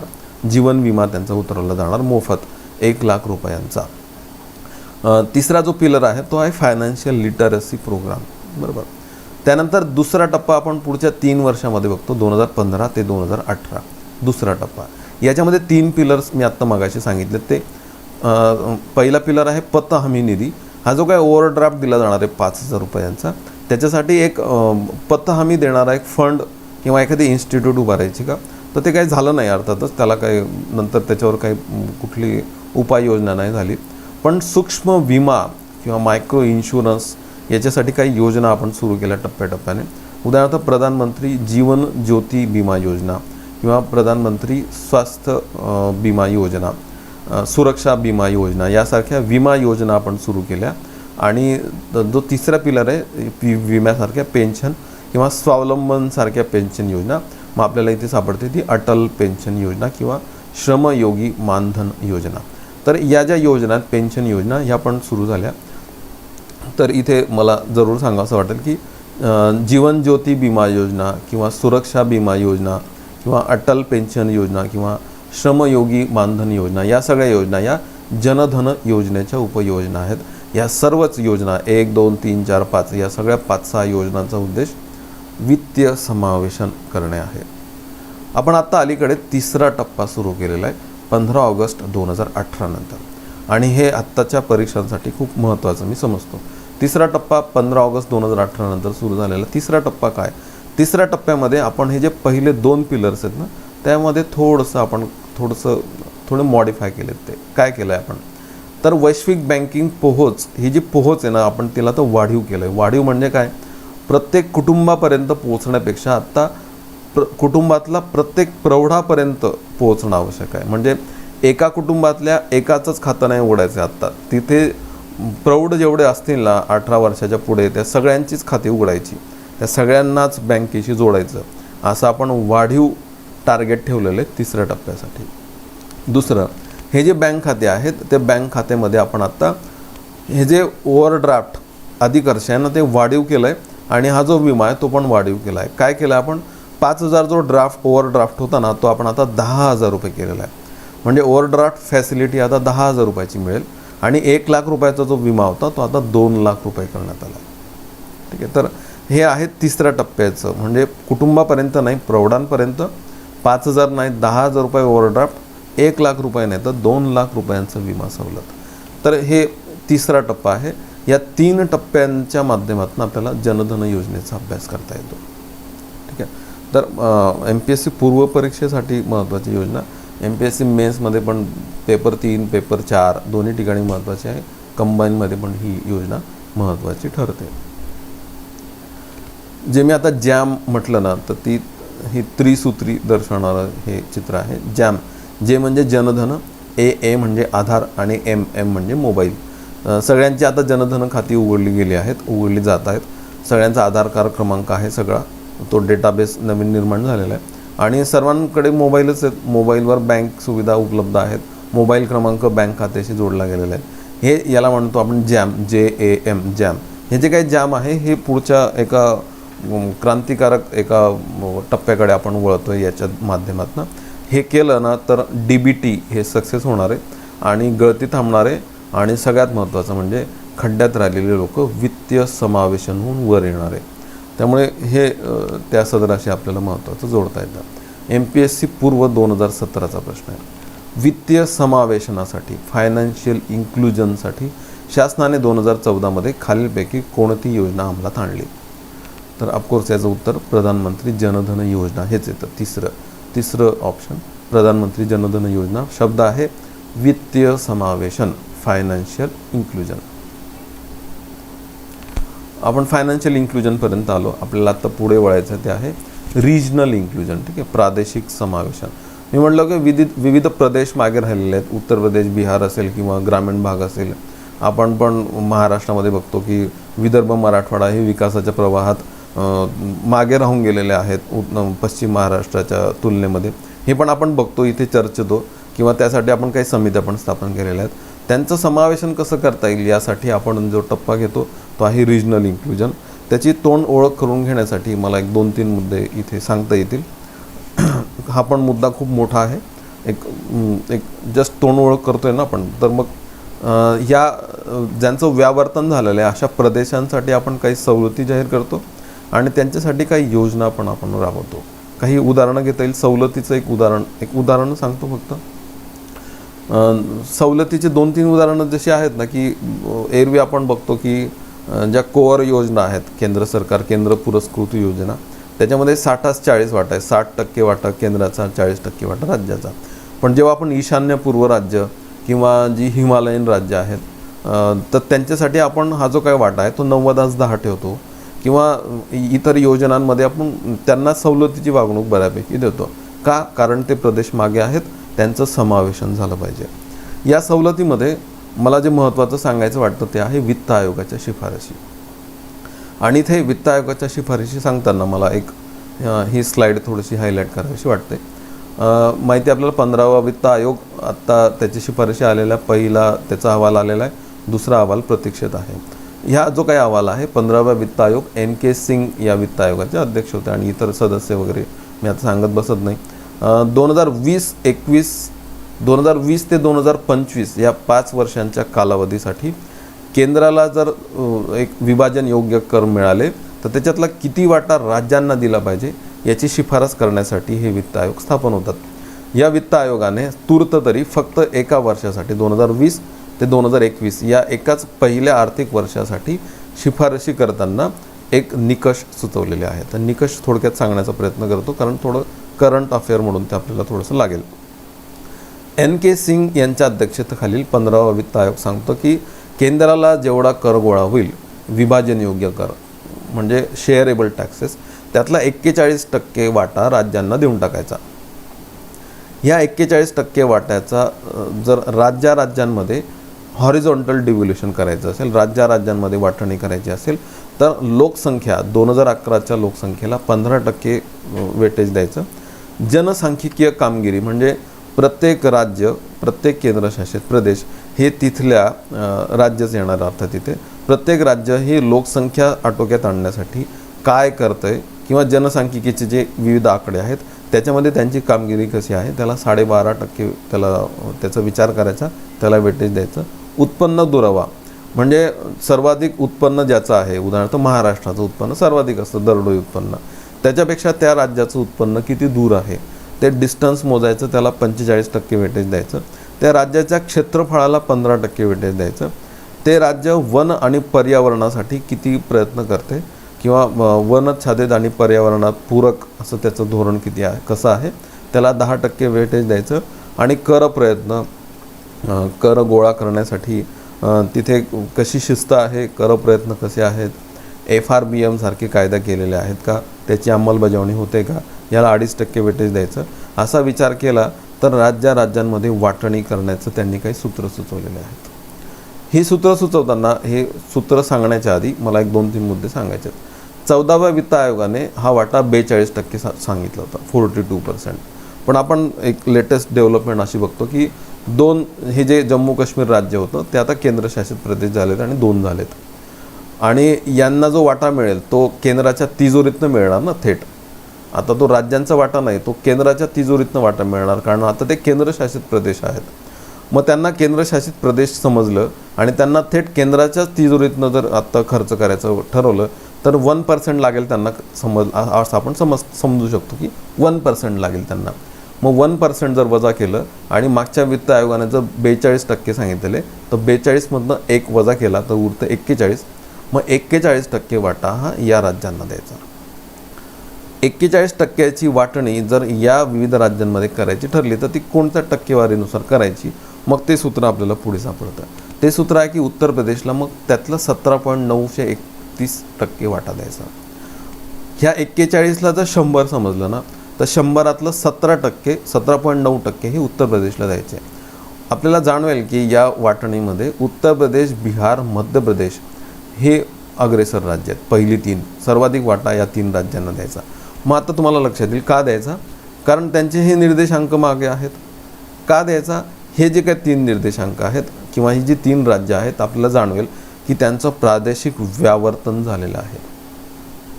बरोबर, म्हणजे ते दूर गेलेले विकासात. नेमकं बरोबर यांचा फॉर्म्युला असाच वर्क करतो की त्यांचं समावेशन होईल, प्रादेशिक समावेशन होईल. करांमधला बराच वाटा जर त्यांना मिळाला तर त्यांना त्याच्यातनं बाहेर येता येईल, त्या राज्यांना बाहेर येता येईल, यासाठी हे केलेलं आहे. तर आपल्याला ध्यानात येतं ते की यासारख्या सवलती आपल्याला प्रादेशिक समावेशनाची साधनं उपलब्ध करून देतात. एक परीक्षेच्या दृष्टीने महत्त्वाचा मुद्दा म्हणून सांगून ठेवतो, महाराष्ट्राचा वाटा या आयोगाने 6.135% सुचवला आहे. हे आकडा विचारला जातो म्हणून हायलाईट करतो आहे. महाराष्ट्राला 2020-21चीच वाटणी फक्त एकाच वर्षाची आहे. या वर्षामध्ये 6.135% वाटा महाराष्ट्राला मिळेल अशी शिफारस या वित्त आयोगाने केलेली आपल्याला सापडते. आता 2021 ते 2025 या पुढच्या 4 वर्षांसाठी वाटणी कशी करायची त्याचा अहवाल नंतर येणार आहे. तो अहवाल प्रतीक्षित आहे, म्हणून या आयोगाची मुदत पण वाढवून देण्यात आलेली आहे. आपण बघितलं सवलत, आपल्याला आत्ता बघायचं योजना. हा जो काही घटक आहे, हा जो गट आहे, त्यासाठी आपण काही योजना राबवतो. एक उदाहरणादाखल मला एक योजना सांगता येईल. योजना आहे महत्त्वाकांक्षी जिल्हा कार्यक्रम. इंग्लिशमध्ये ॲस्पिरेशनल डिस्ट्रिक्ट्स प्रोग्राम असं नाव आहे.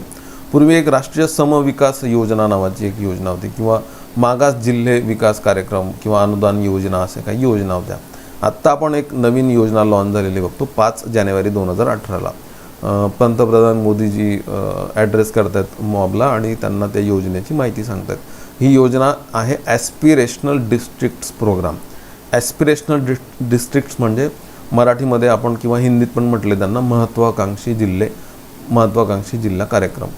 असे काय केलं की नीती आयोगाने देशभरामधले असे 115 जिल्हे निवडलेले आहेत, जे जिल्हे विकासाच्या बाबतीमध्ये मागे राहिलेले आहेत. 115 जिल्हे म्हणजे आपण तो जो खड्डा इमेजिन केला आहे ना, तर 115 जिल्हे खड्ड्यात आहेत. त्यांचा विकास झाला पाहिजे, त्यांना वर आणलं पाहिजे, प्रादेशिक समावेशन केलं पाहिजे. हे 115 जिल्हे ॲस्पिरेशनल डिस्ट्रिक्ट्स म्हणून ओळखले जातात. इथे काही नमुना दाखवलेत. महाराष्ट्रातलं नंदुरबारसारखे जिल्हे इथे सापडतात आपल्याला, महत्त्वाकांक्षी जिल्हे. यांचं समावेशन केलं तर ते समावेशन होतील आणि ते वर येतील.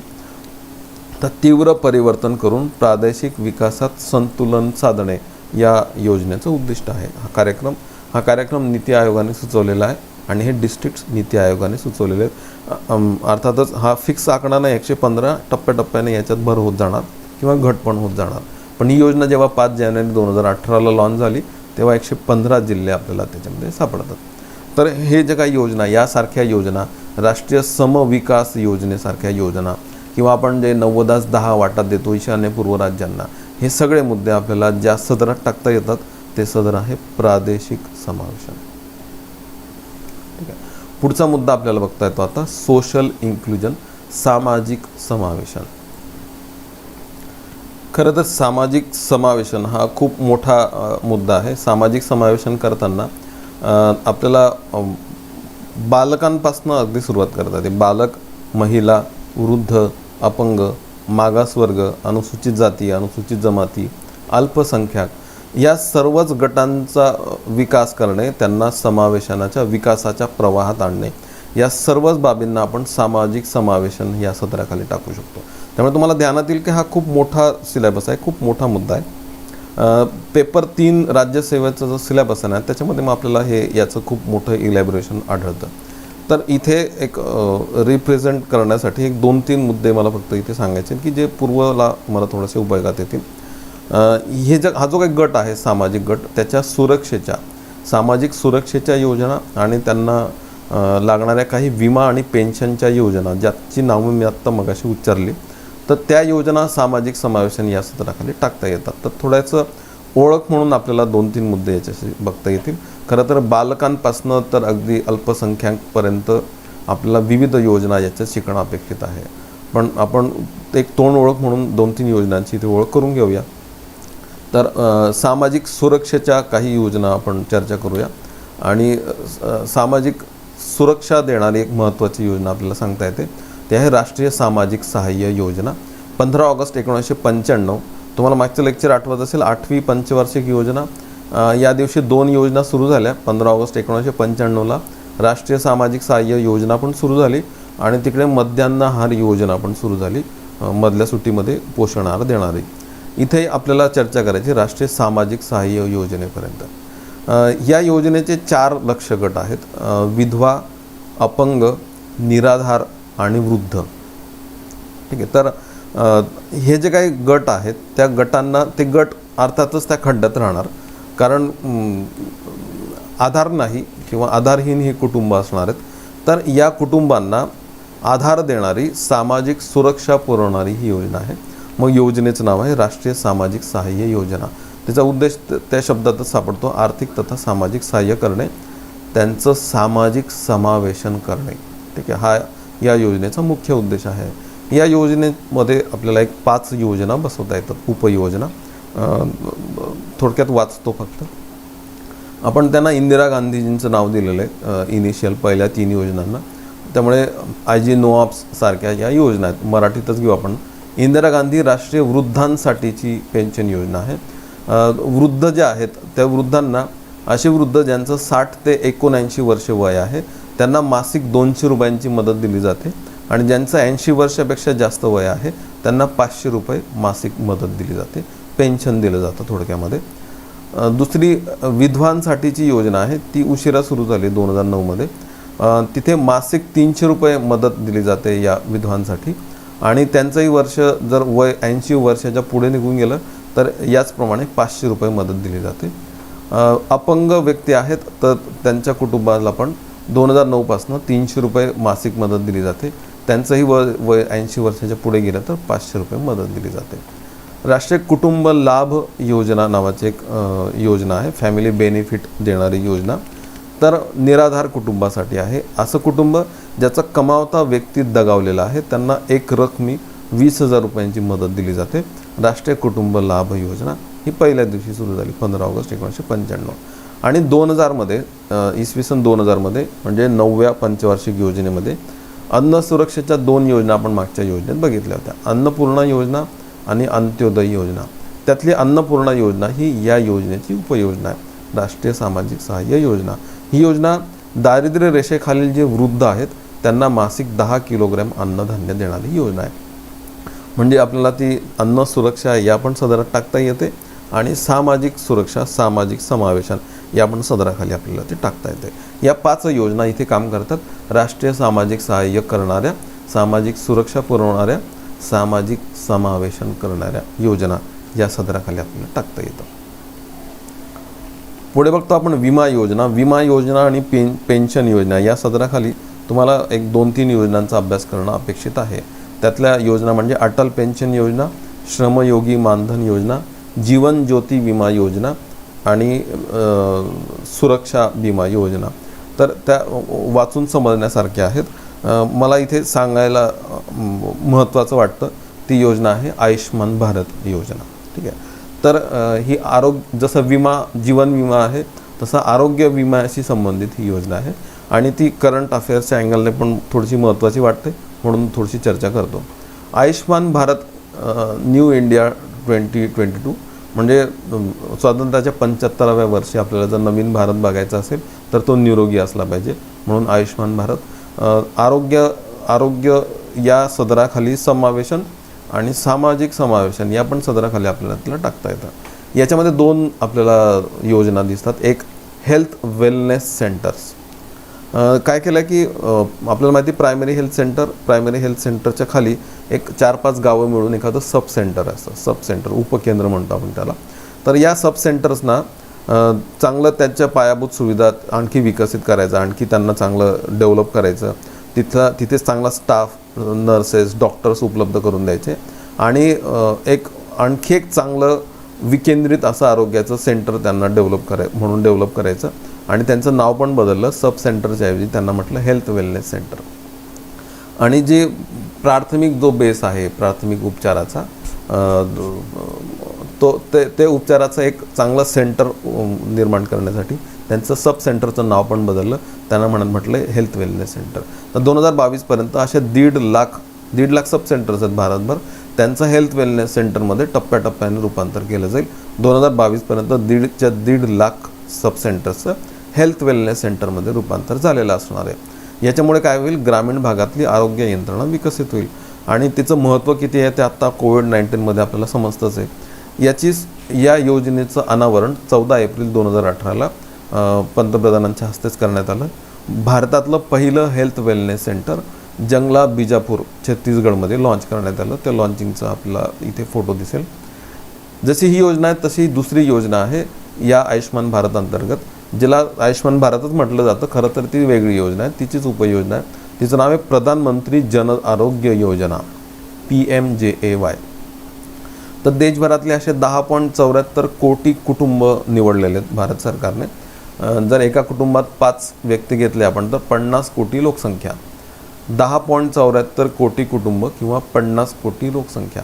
या लोकसंख्येला किंवा या 10 कोटी कुटुंबांना या कुटुंबांचा आरोग्य विमा भारत सरकार उतरवतं आहे आता. आणि आरोग्य विमा उतरवून मग काय होतं की 5 लाख रुपयांपर्यंतचा खर्च हे कुटुंब करू शकतात एखाद्या हॉस्पिटलमध्ये. द्वितीयक स्तरावरचा आणि तृतीयक स्तरावरचा. द्वितीयक स्तर म्हणजे मोठ्या सर्जरीज करून घेणे, मोठे उपचार करून घेणे.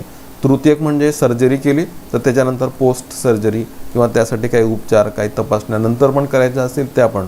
या सगळं जी विमा कंपनी, ज्या विमा कंपनीकडे सरकारने विमा उतरवलेला आहे ती विमा कंपनी या कुटुंबांचा खर्च करते. त्यांचा विम्याचा हप्ता सरकार भरणार, या पद्धतीची योजना आहे. त्यामुळे त्या आपण मोदी केअर योजना असं पण म्हणतो. ही योजना अंमलबजावणी झाली तर एक मोठी जंबो योजना आहे. फक्त अंमलबजावणी मात्र त्या स्तरावर झाली पाहिजे. ही योजना आपण लॉन्च झालेली बघतो 23 सप्टेंबर 2018ला रांची, झारखंडमधनं. ते या योजना लॉन्चचा हा फोटो आहे. 23 सप्टेंबर 2018ला ही योजना लॉन्च झालेली. प्रधानमंत्री जन आरोग्य योजना. 2-3 मुद्दे रिपीट करतो. 10.74 कोटी किंवा कुटुंब किंवा 50 कोटी लोकसंख्या याचं टार्गेट आहे. आरोग्य विमा एका कुटुंबाला एका वर्षाला 5 लाख रुपयांचा आरोग्य विमा मिळतो आणि काय म्हणतात त्याला, हा आरोग्य विमा याचा जो हप्ता आहे तो हप्ता सरकार भरणार. या कुटुंबांनी भरण्याची अजिबात गरज नाही. आरोग्य विमा कुठल्या क्षेत्रामध्ये मिळणार, विमा कुठल्या क्षेत्राला लागू आहे, द्वितीयक आणि तृतीयक क्षेत्रासाठी लागू आहे. तर ह्या योजना आपल्याला या सदराखाली टाकता येतात. सदर आहे सामाजिक सुरक्षा, सामाजिक समावेशन. MPSC पूर्व 2018चा प्रश्न आपल्याला सापडतो.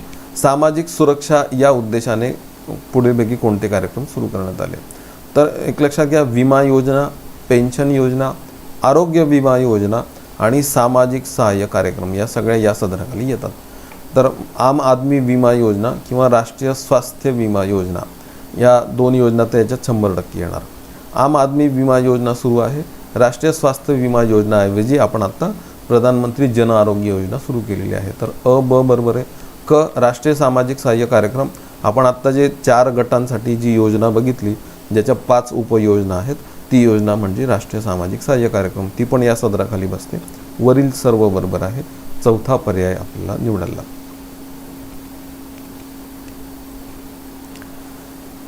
आपण सामाजिक समावेशनापर्यंत येतो.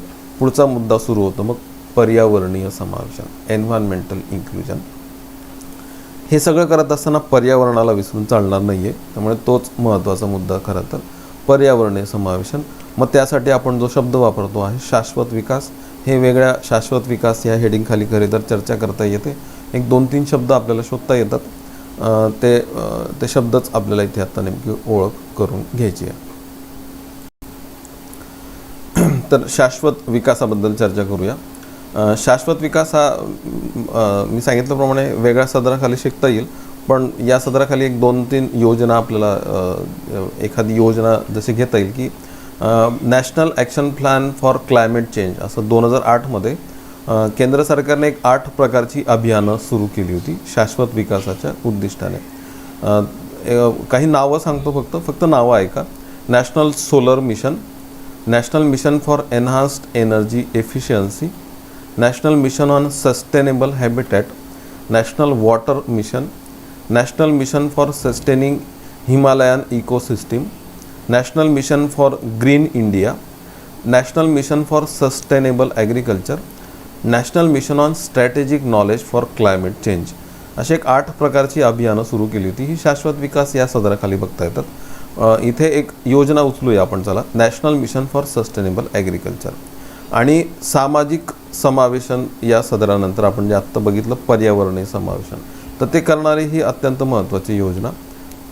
त्या योजनेबद्दल थोडंसं बोलता येईल. 2008मध्ये ह्या 8च्या 8 योजना सुरू झालेल्या आहेत. त्यातली national mission for sustainable agriculture किंवा सस्टेनेबल ॲग्रिकल्चर डेव्हलपमेंट योजनेचा उद्देश आहे आर्थिक, सामाजिक व पर्यावरणीय समावेशन. म्हणजे एकाच वेळी ती आर्थिक समावेशन करणार, सामाजिक समावेशन करणार, पर्यावरणीय समावेशन करणार.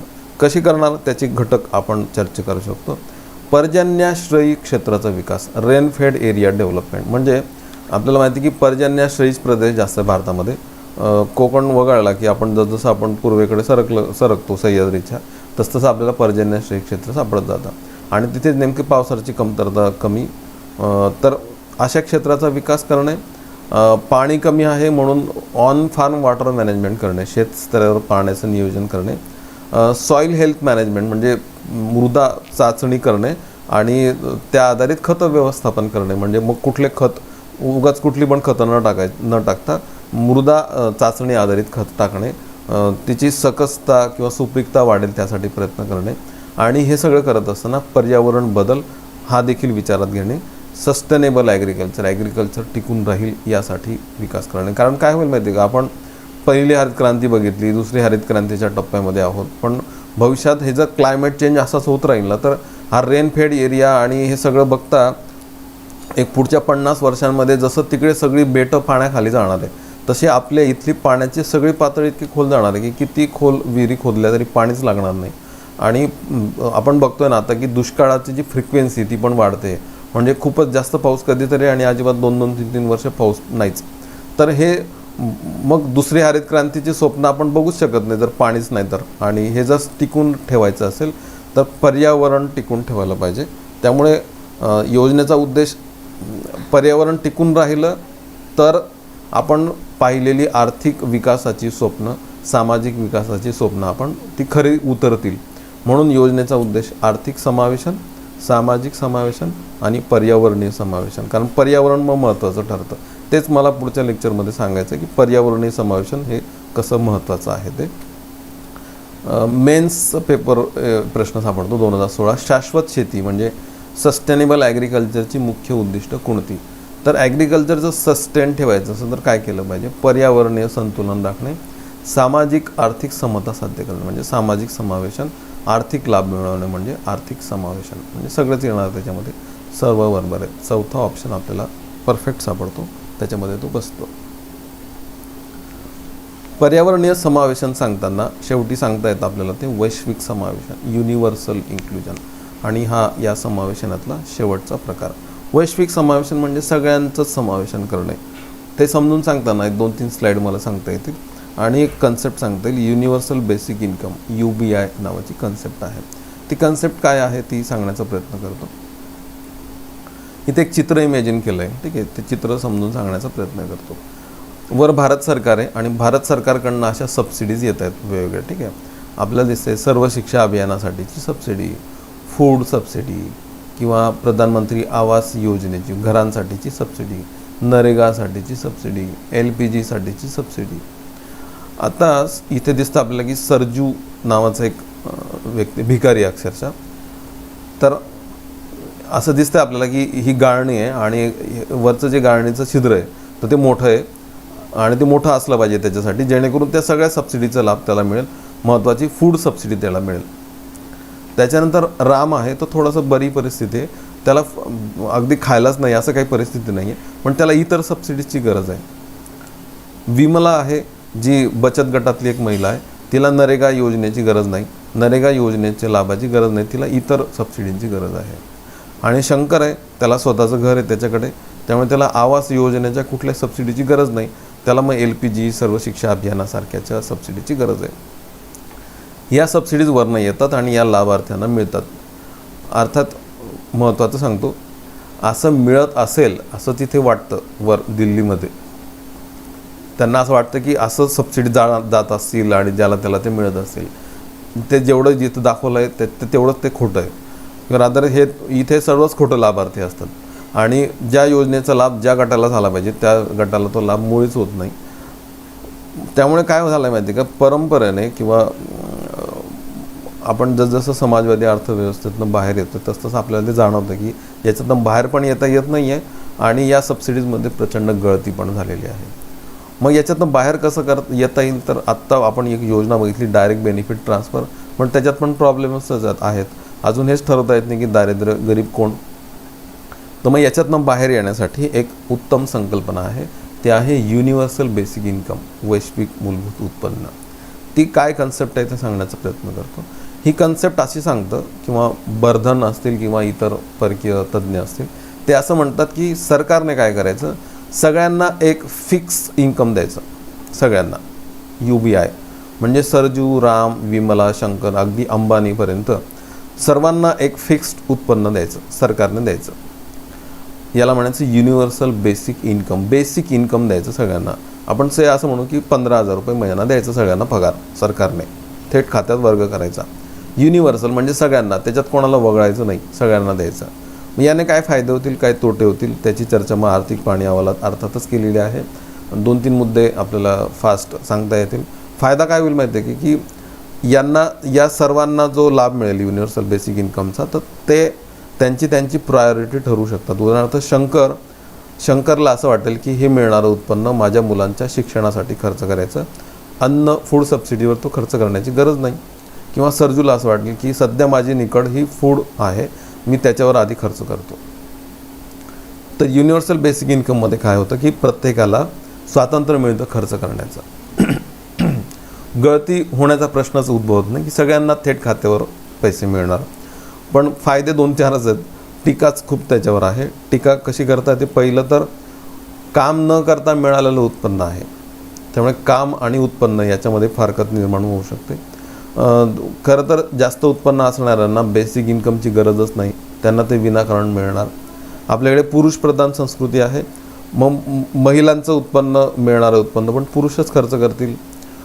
पुन्हा जे स्ट्रक्चरल ॲडव्हान्समेंट आहे किंवा जी राहणीमानात सुधारणा ती झालेली नाही, वैचारिक सुधारणा झालेली नाही, त्यामुळे ते मिळणारं उत्पन्न हे खरोखरच मुलांच्या शिक्षणावर खर्च झालं पाहिजे हे माहीत नाही ना, किंवा ते अपुरं माहीत आहे, तर ते भलत्याच ठिकाणी खर्च होईल. तर असं पण धोका भारतीय अर्थव्यवस्थेमध्ये आहे.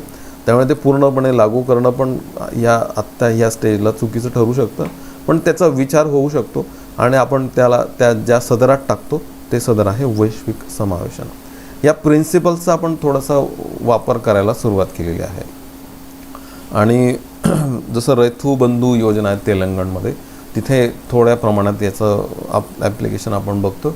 तसं ॲप्लिकेशन होणारी एक मोठी योजना आपल्याला सापडते केंद्र स्तरावरची, PM किसान नावाची योजना, प्रधानमंत्री किसान सन्मान निधी नावाची योजना. या योजनेमध्ये काय केलं आहे की एक फिक्स्ड इन्कम देण्याचा प्रयत्न केला आहे. 6,000 रुपये एक फिक्स्ड इन्कम. फक्त आता याच्यामध्ये आपल्याला 2-3 मुद्दे असे सापडतात की हे जे फिक्स्ड इन्कम आहे ते बेसिक इन्कम आहे आणि UBI तत्वामध्ये ते बऱ्यापैकी बसतं. Basic income, universal basic income. फक्त ते युनिव्हर्सल नाही ठरत. युनिव्हर्सल का नाही ठरत ते सांगण्याचा प्रयत्न करतो. थोडं ते क्वासी आहे, अर्ध आहे थोडंसं. कसं की याच्यामध्ये फक्त सीमांत आणि लघु शेतकऱ्यांनाच हा लाभ मिळतो. जेव्हा UBI असतं ना तेव्हा सर्वच शेतकऱ्यांना लाभ मिळणं अपेक्षित असू शकतं, पण इथे फक्त लघु आणि सीमांत शेतकऱ्यांनाच मिळतो. सीमांत शेतकरी म्हणजे ज्यांच्याकडे 1 हेक्टरपर्यंत जमीन आहे, लघु शेतकरी म्हणजे ज्यांच्याकडे 1 ते 2 हेक्टरपर्यंत जमीन आहे. म्हणजे मॅक्झिमम 2 हेक्टरपर्यंत असणाऱ्या जमीन असणाऱ्या शेतकऱ्यांनाच या योजनेचा लाभ मिळतो. 6,000 रुपये त्यांना त्यांच्या खात्यात थेट वर्ग होत आहेत. तर UBI या संकल्पनेत थोडं अर्धवट बसणारी ही योजना आहे PM किसान योजना. ठीक आहे, तर त्याचे काही मुद्दे आपल्याला बघता येतील. 24 फेब्रुवारी 2019ला गोरखपूर इथून ही योजना सुरू झाली. शेतकऱ्यांचं उत्पन्न वाढलं पाहिजे आणि त्यांना पिकांसाठी जी आदानं म्हणजे इनपुट्स लागतात ना, म्हणजे उदाहरणार्थ बियाणं, तर ते खरेदी करण्यासाठी त्यांच्याकडे पैसे उपलब्ध पाहिजे म्हणून हा लाभ दिला जातो. वार्षिक 6,000 रुपये आहे प्रति कुटुंब आणि 3 टप्प्यांमध्ये म्हणजे दर 4 महिन्यांमध्ये तो थेट खात्यामध्ये वर्ग केला जातो. ठीक आहे. 24 फेब्रुवारी 2019ला ऑफिशियली लॉन्च झालेली, त्याच्या आधीच्या बजेटमध्ये सांगितलेली पण ऑफिशियली 24 फेब्रुवारी 2019ला लॉन्च झालेली ही योजना आहे. आणि ती UBI किंवा वैश्विक समावेशन याच्यात थोडं का होईना पण ती त्या सदराखाली आपल्याला टाकता येते. या UBIची 3 तत्व आहेत. एक युनिव्हर्सॅलिटी. युनिव्हर्सॅलिटी म्हणजे वैश्विकता. म्हणजे हे जे काय UBIचा लाभ आहे ना केंद्राकडनं लाभार्थ्याला देणार, तर तो सगळ्यांनाच मिळाला पाहिजे. युनिव्हर्सॅलिटी असली पाहिजे त्याच्यामध्ये. आपल्याला दिसतं की आत्ता जे PM किसान योजना आपण आत्ता बघितली तर त्याच्यामध्ये युनिव्हर्सॅलिटी नाही आहे. लघु आणि सीमांत शेतकऱ्यांनाच ते मिळतं. अनकंडिशनॅलिटी म्हणजे त्याच्यामध्ये कुठली अट नसली पाहिजे, अटीविना असलं पाहिजे. म्हणजे याला मिळणार त्याला मिळणार नाही किंवा त्याला मिळायचं असेल तर त्याचं उत्पन्न एवढंच असलं पाहिजे वगैरे अशी कुठलीच कंडिशन त्याच्यामध्ये नसली पाहिजे. म्हणजे UBI हे युनिव्हर्सल असतं, अनकंडिशनल असतं. आणि एजन्सी असा एक तिसरा त्याचं पिलर आहे. एजन्सी म्हणजे याच्यामध्ये काय होतं की ज्याला हा लाभ मिळतो म्हणजे सरजूला मिळाला, समजा सरजूला हा जो लाभ मिळाला तर सरजूला स्वातंत्र्य मिळतं की हा 15,000 रुपये मिळणारा लाभ हा खर्च कुठे करायचा याचं स्वातंत्र्य त्याला मिळतं. तोच सरकारचा एजंट होऊन जातो जणू काही. आणि मग तो ठरवतो की मी प्रायोरिटी देणार आधी अन्नधान्य खरेदी करायला, आधी मी पोटभर जेवण घ्यायला प्राधान्य देईल, नंतर मग शिक्षणात देईल, नंतर मग मी आरोग्याला देईल. असं प्रत्येकाला स्वतःचं प्राधान्य ठरवता येईल. ते एजंट म्हणून काम करतील एक प्रकारे. एजन्सी हा त्याचं तिसरं तत्व आहे. तर या तत्वांवर UBI काम करतं. आर्थिक पाहणी अहवालामध्ये याची बऱ्यापैकी चर्चा झालेली आपल्याला दिसते. तर PSA कंबाईनला पण याच्यावर प्रश्न विचारला गेला की UBI युनिव्हर्सल बेसिक इन्कम हे याच्यामध्ये कुठले 3 घटक आहेत. तर युनिव्हर्सल असले पाहिजे, अनकंडिशनल असलं पाहिजे आणि एजन्सी हा त्याचा तिसरा पिलर आहे. तर वरीपैकी सर्व आपल्याला याचं उत्तर सापडतं. चौथा ऑप्शन आपल्याला याच्यामधला सापडतो. तर आपण या स्लाइड्समध्ये एक 6 प्रकारचे समावेशन बघितले. नावं सांगतो पुन्हा. आर्थिक समावेशन, वित्तीय समावेशन, प्रादेशिक समावेशन, सामाजिक समावेशन, पर्यावरणीय समावेशन आणि वैश्विक समावेशन. मग आपल्याला 11व्या आणि 12व्या योजनेमध्ये शिरता येतं. हे समजलं असेल तर, हे समजलं जर असेल तुम्हाला तर 11व्या योजनेचं नाव आपल्याला समजतं. 11व्या योजनेचं नाव हे पहिल्या 4 योजना समाविष्ट करणारं आहे. गतिशील म्हणजे आर्थिक वाढ, आर्थिक समावेशन करणारं, फास्टर GDP वाढवणारं आणि ज्यांचं व्यावर्तन झालेलं आहे त्यांचं समावेशन करणारं, अधिक समावेशक विकास. 11व्या पंचवार्षिक योजनेचं नाव आहे गतिशील आणि अधिक समावेशक विकास, towards faster and more inclusive development.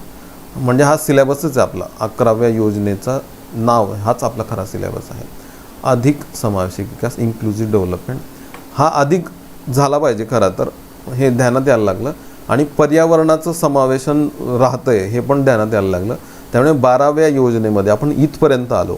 म्हणजे 12व्या योजनेमध्ये आपण पहिले 4 आहेच, 5वं पण टाकलं आपण. आणि 5व्यासाठी जो शब्द आपण टाकला आहे तो आहे शाश्वत विकास. पर्यावरणासाठी आपण जो शब्द टाकला तो आहे शाश्वत विकास. त्यामुळे 12व्या योजनेचं नाव सापडतं आपल्याला गतिशील, तेच इथे आहे गतिशील, अधिक समावेशक आणि शाश्वत पर्यावरण शाश्वत विकास. 12व्या योजनेचं नाव मिळतं आपल्याला गतिशील, अधिक समावेशक आणि शाश्वत विकास, faster, more inclusive and sustainable growth. नवीन सरकारने 13वी योजना सुरू केली असती समजा, किंवा त्यांचा जो नॅशनल डेव्हलपमेंट अजेंडा आहे त्याच्यामध्ये आपल्याला वैश्विक समावेशन हा पण मुद्दा सापडतो. 13वी योजना सुरू झाली असती तर त्याच्यामध्ये हा शब्द कदाचित राहिला असता, वैश्विक समावेशनाकडे. पण 13वी योजना सुरू झाली नाही तर ते कसं थांबलं ते आपण ऑलरेडी बघितलेलंच आहे. मागच्या आर्थिक नियोजन या सदराखाली आपण 10व्या पंचवार्षिक योजनेपर्यंत अभ्यास केला होता. आपल्याला आता एक थोडीशी फक्त ओळख करून घ्यायची 11व्या आणि 12व्या योजनेपर्यंत. ठीक आहे, 3-3, 4-4 स्लाइड्स दाखवून त्या योजनांची थोडीशी माहिती सांगण्याचा प्रयत्न करतो. 11वी योजना आपल्याला सापडते 2007 नंतर सुरू झालेली आणि 2012पर्यंत ही योजना चाललेली. आणि दोन्ही सिंग, मी सांगतो मागे पण मी म्हटलो की मनमोहन सिंगजी पंतप्रधान होते आणि मॉन्टेक-सिंग अहलुवालिया ही नियोजन आयोगाचे उपाध्यक्ष होते. आणि या काळामध्ये ही जे काही 11वी पंचवार्षिक योजना राबवली गेलेली 2007 ते 2012, त्याचे काही मुद्दे आपल्याला वाचता येतात की गतिशील आणि समावेशक विकास, म्हणजे towards faster and more inclusive growth किंवा डेव्हलपमेंट, असे दोन सर्वच शब्द आपल्याला त्याच्यामध्ये सापडतात. 2007मध्ये 11वी पंचवार्षिक योजना सुरू झाली. या योजनेवर देखील मिलेनियम डेव्हलपमेंट गोल्सचा परिणाम झालेला आहे. स्वामीनाथन समितीच्या शिफारशी, म्हणजे ज्या दुसऱ्या हरित क्रांतीकडे आपल्याला घेऊन जातात, त्या पण त्यांचाही प्रभाव आपल्याला इथे दिसतो. त्यामुळे काही कृषी संबंधित योजना पण या काळात सुरू झालेल्या सापडतात. अब्दुल कलाम यांनी जे पुरा प्रतिमान सुचवलं होतं, providing urban amenities to rural area, ह्या प्रतिमानाचं पण अवलंब 11व्या योजनेत आपल्याला झालेला सापडतो. आणि अन्न सुरक्षेची गरज या बाबींची छाप नक्कीच या योजनेत पडलेली आहे. आणि अन्न सुरक्षा कायदा आपण 12व्या पंचवार्षिक योजना काळात करू पण शकलो. या काळातील नियोजनावर 2008मधलं अमेरिकन डेब्ट क्रायसिस जे आहे किंवा सब प्राईम क्रायसिस म्हणतो, त्याचा या नियोजनावर थोडा परिणाम पण नक्की झालेला. कालावधी 2007 ते 2012, मनमोहन सिंग जी अध्यक्ष आणि मॉन्टेक-सिंग अहलुवालिया उपाध्यक्ष. Towards faster and more inclusive development किंवा इन्क्लुझिव्ह ग्रोथ, याचे 3 व्हॉल्यूम आहेत या योजनेचे. पहिला जो व्हॉल्यूम आहे त्याचं नाव आहे इन्क्लुझिव्ह ग्रोथ. ठीक आहे, म्हणजे ते खड्ड्यात जे राहिलेले आहेत त्यांना वर कसं आणता येईल, सोशल सेक्टर म्हणजे सामाजिक समावेशन कसं करता येईल, आणि इतर अर्थव्यवस्थेला फिरवण्यासाठी काय काय करता येईल. म्हणजे उदाहरणार्थ agriculture, rural development, industry, service आणि फिजिकल इन्फ्रास्ट्रक्चर, हे प्राईम मुव्हिंग फोर्स समजले आपण अर्थव्यवस्थेची. तर हे फिरवलं तर हे काय करतील, फास्ट करतील इकॉनॉमीला. आणि हे पहिले 2 करतील इन्क्लुझिव्ह करतील. म्हणून फास्टर, मोर इन्क्लुझिव्ह डेव्हलपमेंट. तर 3 खंडांमध्ये 11वी पंचवार्षिक योजना प्रकाशित झाली होती आणि ती सक्सेसफुली इम्प्लिमेंट पण झालेली 2012पर्यंत. कारण स्थिर सरकार होतं, कुठलेही सत्ता बदल वगैरे आपण त्या काळात बघितलेलं नाही, सगळं आलबेल चाललेलं होतं. फक्त याच्या शेवटच्या 2-3 वर्षामध्ये आपण थोडीशी चलनवाढ मात्र नक्कीच आपल्याला बघायला मिळते. MPSC पूर्व 2017चा प्रश्न आहे की 11व्या पंचवार्षिक योजनेची संकल्पना टिंबटिंब होती. तर सापडतं आपल्याला towards faster and more inclusive development, तिसरं ऑप्शन बरोबर आहे. टुवर्ड्स ग्रोथ आणि डेव्हलपमेंट का नाही, कारण डेव्हलपमेंट नाही आहे, फक्त इन्क्लुझिव्ह आहे. इन्क्लुझिव्ह हा शब्द दुसऱ्यात पण नाही सापडत, faster and growth and development. Inclusive 4थ्यात सापडतं, पण 4थ्यातला शब्द आहे सस्टेनेबल आणि हा फक्त 12व्या योजनेलाच अप्लाय होतो. त्यामुळे तिसराच ऑप्शन आहे towards faster and more inclusive development. हा 11व्या पंचवार्षिक योजनेची संकल्पना किंवा त्याचं हेडिंग होतं. त्यानंतर 12व्या योजनेचं नाव आणि त्याचे पण थोडीशी तोंडओळख आपल्याला करून घेता येते. 2012 ते 2017 आणि फास्टर, मोर इन्क्लुझिव्ह आणि इथे सस्टेनेबल असा शब्द ॲड झालेला आपण बघतो. मात्र मध्येच ब्रेक थोडा कसा लागलेला बघतो आपण की 1 जानेवारी 2015ला नियोजन आयोगाऐवजी नीती आयोग स्थापन झाला आणि ही योजना मग शेवटचे श्वास घेत कशी तरी 2017पर्यंत चालू राहिली. या नियोजनांमधली ही शेवटची योजना ठरलेली आपण बघतो. कालावधी 2012 ते 2017. राष्ट्रीय विकास परिषदेने 27 डिसेंबर 2012ला झालेल्या 57व्या बैठकीमध्ये या योजनेच्या मसुद्याला अंतिम रूप दिलेलं होतं. मनमोहन सिंग होते अध्यक्ष. नंतर मात्र नियोजन आयोगाचा बाद झाला. मॉन्टेक सिंग अहलुवालिया उपाध्यक्ष होते. नंतर नियोजन आयोगाच बाद झालेला आपण बघतो. याचे पण 3 खंड आहेत. 3 खंड योजनेचं नाव आहे बघा, faster, more inclusive, sustainable growth. मग तोच खंड तो व्हॉल्यूम 1 होता. इथे व्हॉल्यूम 1 पाहिजे. Volume 1 faster, more inclusive and sustainable growth हा पहिला व्हॉल्यूम आहे. Faster, more inclusive, sustainable growth म्हणजे ते जे हेडिंग आहे तेच. इकॉनॉमिक सेक्टर्स आणि सोशल सेक्टर्स असं व्हॉल्यूम 2 आणि व्हॉल्यूम 3 होतं. म्हणजे अर्थव्यवस्था फिरवणारी क्षेत्र आणि सामाजिक विकासाची, सामाजिक समावेशनाची क्षेत्र. तर आपल्याला 3 व्हॉल्यूम दिसतात त्याच्यामध्ये पण 12व्या पंचवार्षिक योजनेमध्ये. MPSC पूर्व 2018चा प्रश्न आहे. 12व्या पंचवार्षिक योजनेचे मुख्य उद्दिष्ट कोणते होते? तर शाश्वत हा शब्द फक्त 4थ्याच ऑप्शनमध्ये. जलद, शाश्वत, अधिक सर्वसमावेशक वृद्धी साधने, faster, more inclusive, sustainable growth और सस्टेनेबल डेव्हलपमेंट. हे MPSC पूर्व 2018चा हा प्रश्न आपल्याला सहज सुटतो. UPSC पूर्व 2014चा प्रश्न आहे. 12व्या पंचवार्षिक योजनेचे मुख्य उद्दिष्ट कोणते? तेच सापडतं आपल्याला. गतिशील, शाश्वत आणि अधिक समावेशक वाढ. 4था ऑप्शन बरोबर आहे UPSCच्या या प्रश्नाचं. हे जे काय 3 व्हॉल्यूम आहेत त्याच्यावर एक टॅक्स असिस्टंट 2015ला अगदी प्रत्येक खंडावर पण प्रश्न विचारला की खंड 1 काय आहे, खंड 2 काय आणि खंड 3 काय आहे. तर खंड 1 म्हणजे व्हॉल्यूम 1 तो आहे जलद, अधिक समावेशक, शाश्वत विकास. खंड 2 होता इकॉनॉमिक सेक्टर्स. खंड 3 होता सोशल सेक्टर्स. तिसरा पर्याय आपल्याला निवडायचा होता. ठीक आहे. तर या अँगलने आपल्याला 11वी आणि 12वी योजनेची तोंड ओळख करून घेता येते. तुम्हाला अधिक अभ्यास करायचा असेल तर सगळंच लेक्चरमधनं सांगणं म्हणजे मग टाईम बिंग होईल खूपच. तर माझं जे पुस्तक आहे भाग 1 त्याच्यामध्ये मी सर्व पंचवार्षिक योजना दिलेल्या आहेत.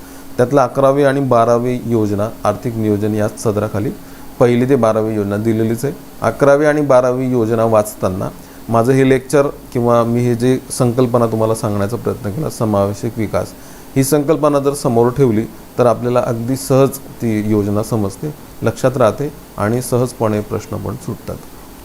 त्या समावेशक सदराखाली मी आर्थिक सामाजिक समावेशन सुचवणाऱ्या ज्या विविध योजना सांगितल्या त्या योजनांचा एकेरी योजनांचा चांगला अभ्यास तुम्हाला करायचा असेल जो पेपर 3ला पण उपयोगात येऊ शकतो तर त्यासाठी भाग 2मध्ये या योजनांचं अत्यंत व्यवस्थित विश्लेषण केलेलं आहे.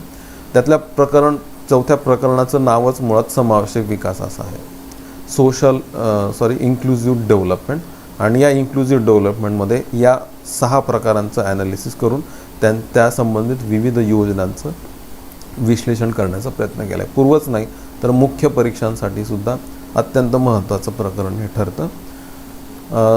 त्यातलं 5वं प्रकरण हे सामाजिक क्षेत्राशी सुधारणाशी संबंधित आहे आणि त्याचा विषय आहे सोशल इन्क्लुजन, सामाजिक समावेशन. म्हणजे अगदी बालक, महिला, वृद्ध, अपंग, मागासवर्गपासनं सामाजिक सुरक्षेपर्यंतच्या योजनांचं विश्लेषण करण्याचा मी त्यात प्रयत्न केला आहे. तर एक होमवर्क म्हणून किंवा एक मार्गदर्शक म्हणून तुम्हाला ही पुस्तकं आणि त्यातलं प्रकरणं तुम्हाला समजू शकतात. तर आज आपण इन्क्लुझिव्ह डेव्हलपमेंट, ठीक आहे, समावेशक विकास याच्याविषयी एक तुम्हाला एक ब्रॉड व्ह्यू यावा या उद्देशाने मी हे लेक्चर घेण्याचा प्रयत्न केला. पुढचं लेक्चर माझं सस्टेनेबल डेव्हलपमेंट, शाश्वत विकासावर असणार आणि हा जो का बार्टीने उपक्रम सुरू केलेला आहे तर या सेशनमधलं माझं ते शेवटचं लेक्चर असणार आहे, सस्टेनेबल डेव्हलपमेंट, शाश्वत विकास या नावाने. तर आज इथेच थांबूया. धन्यवाद. Thank you so much.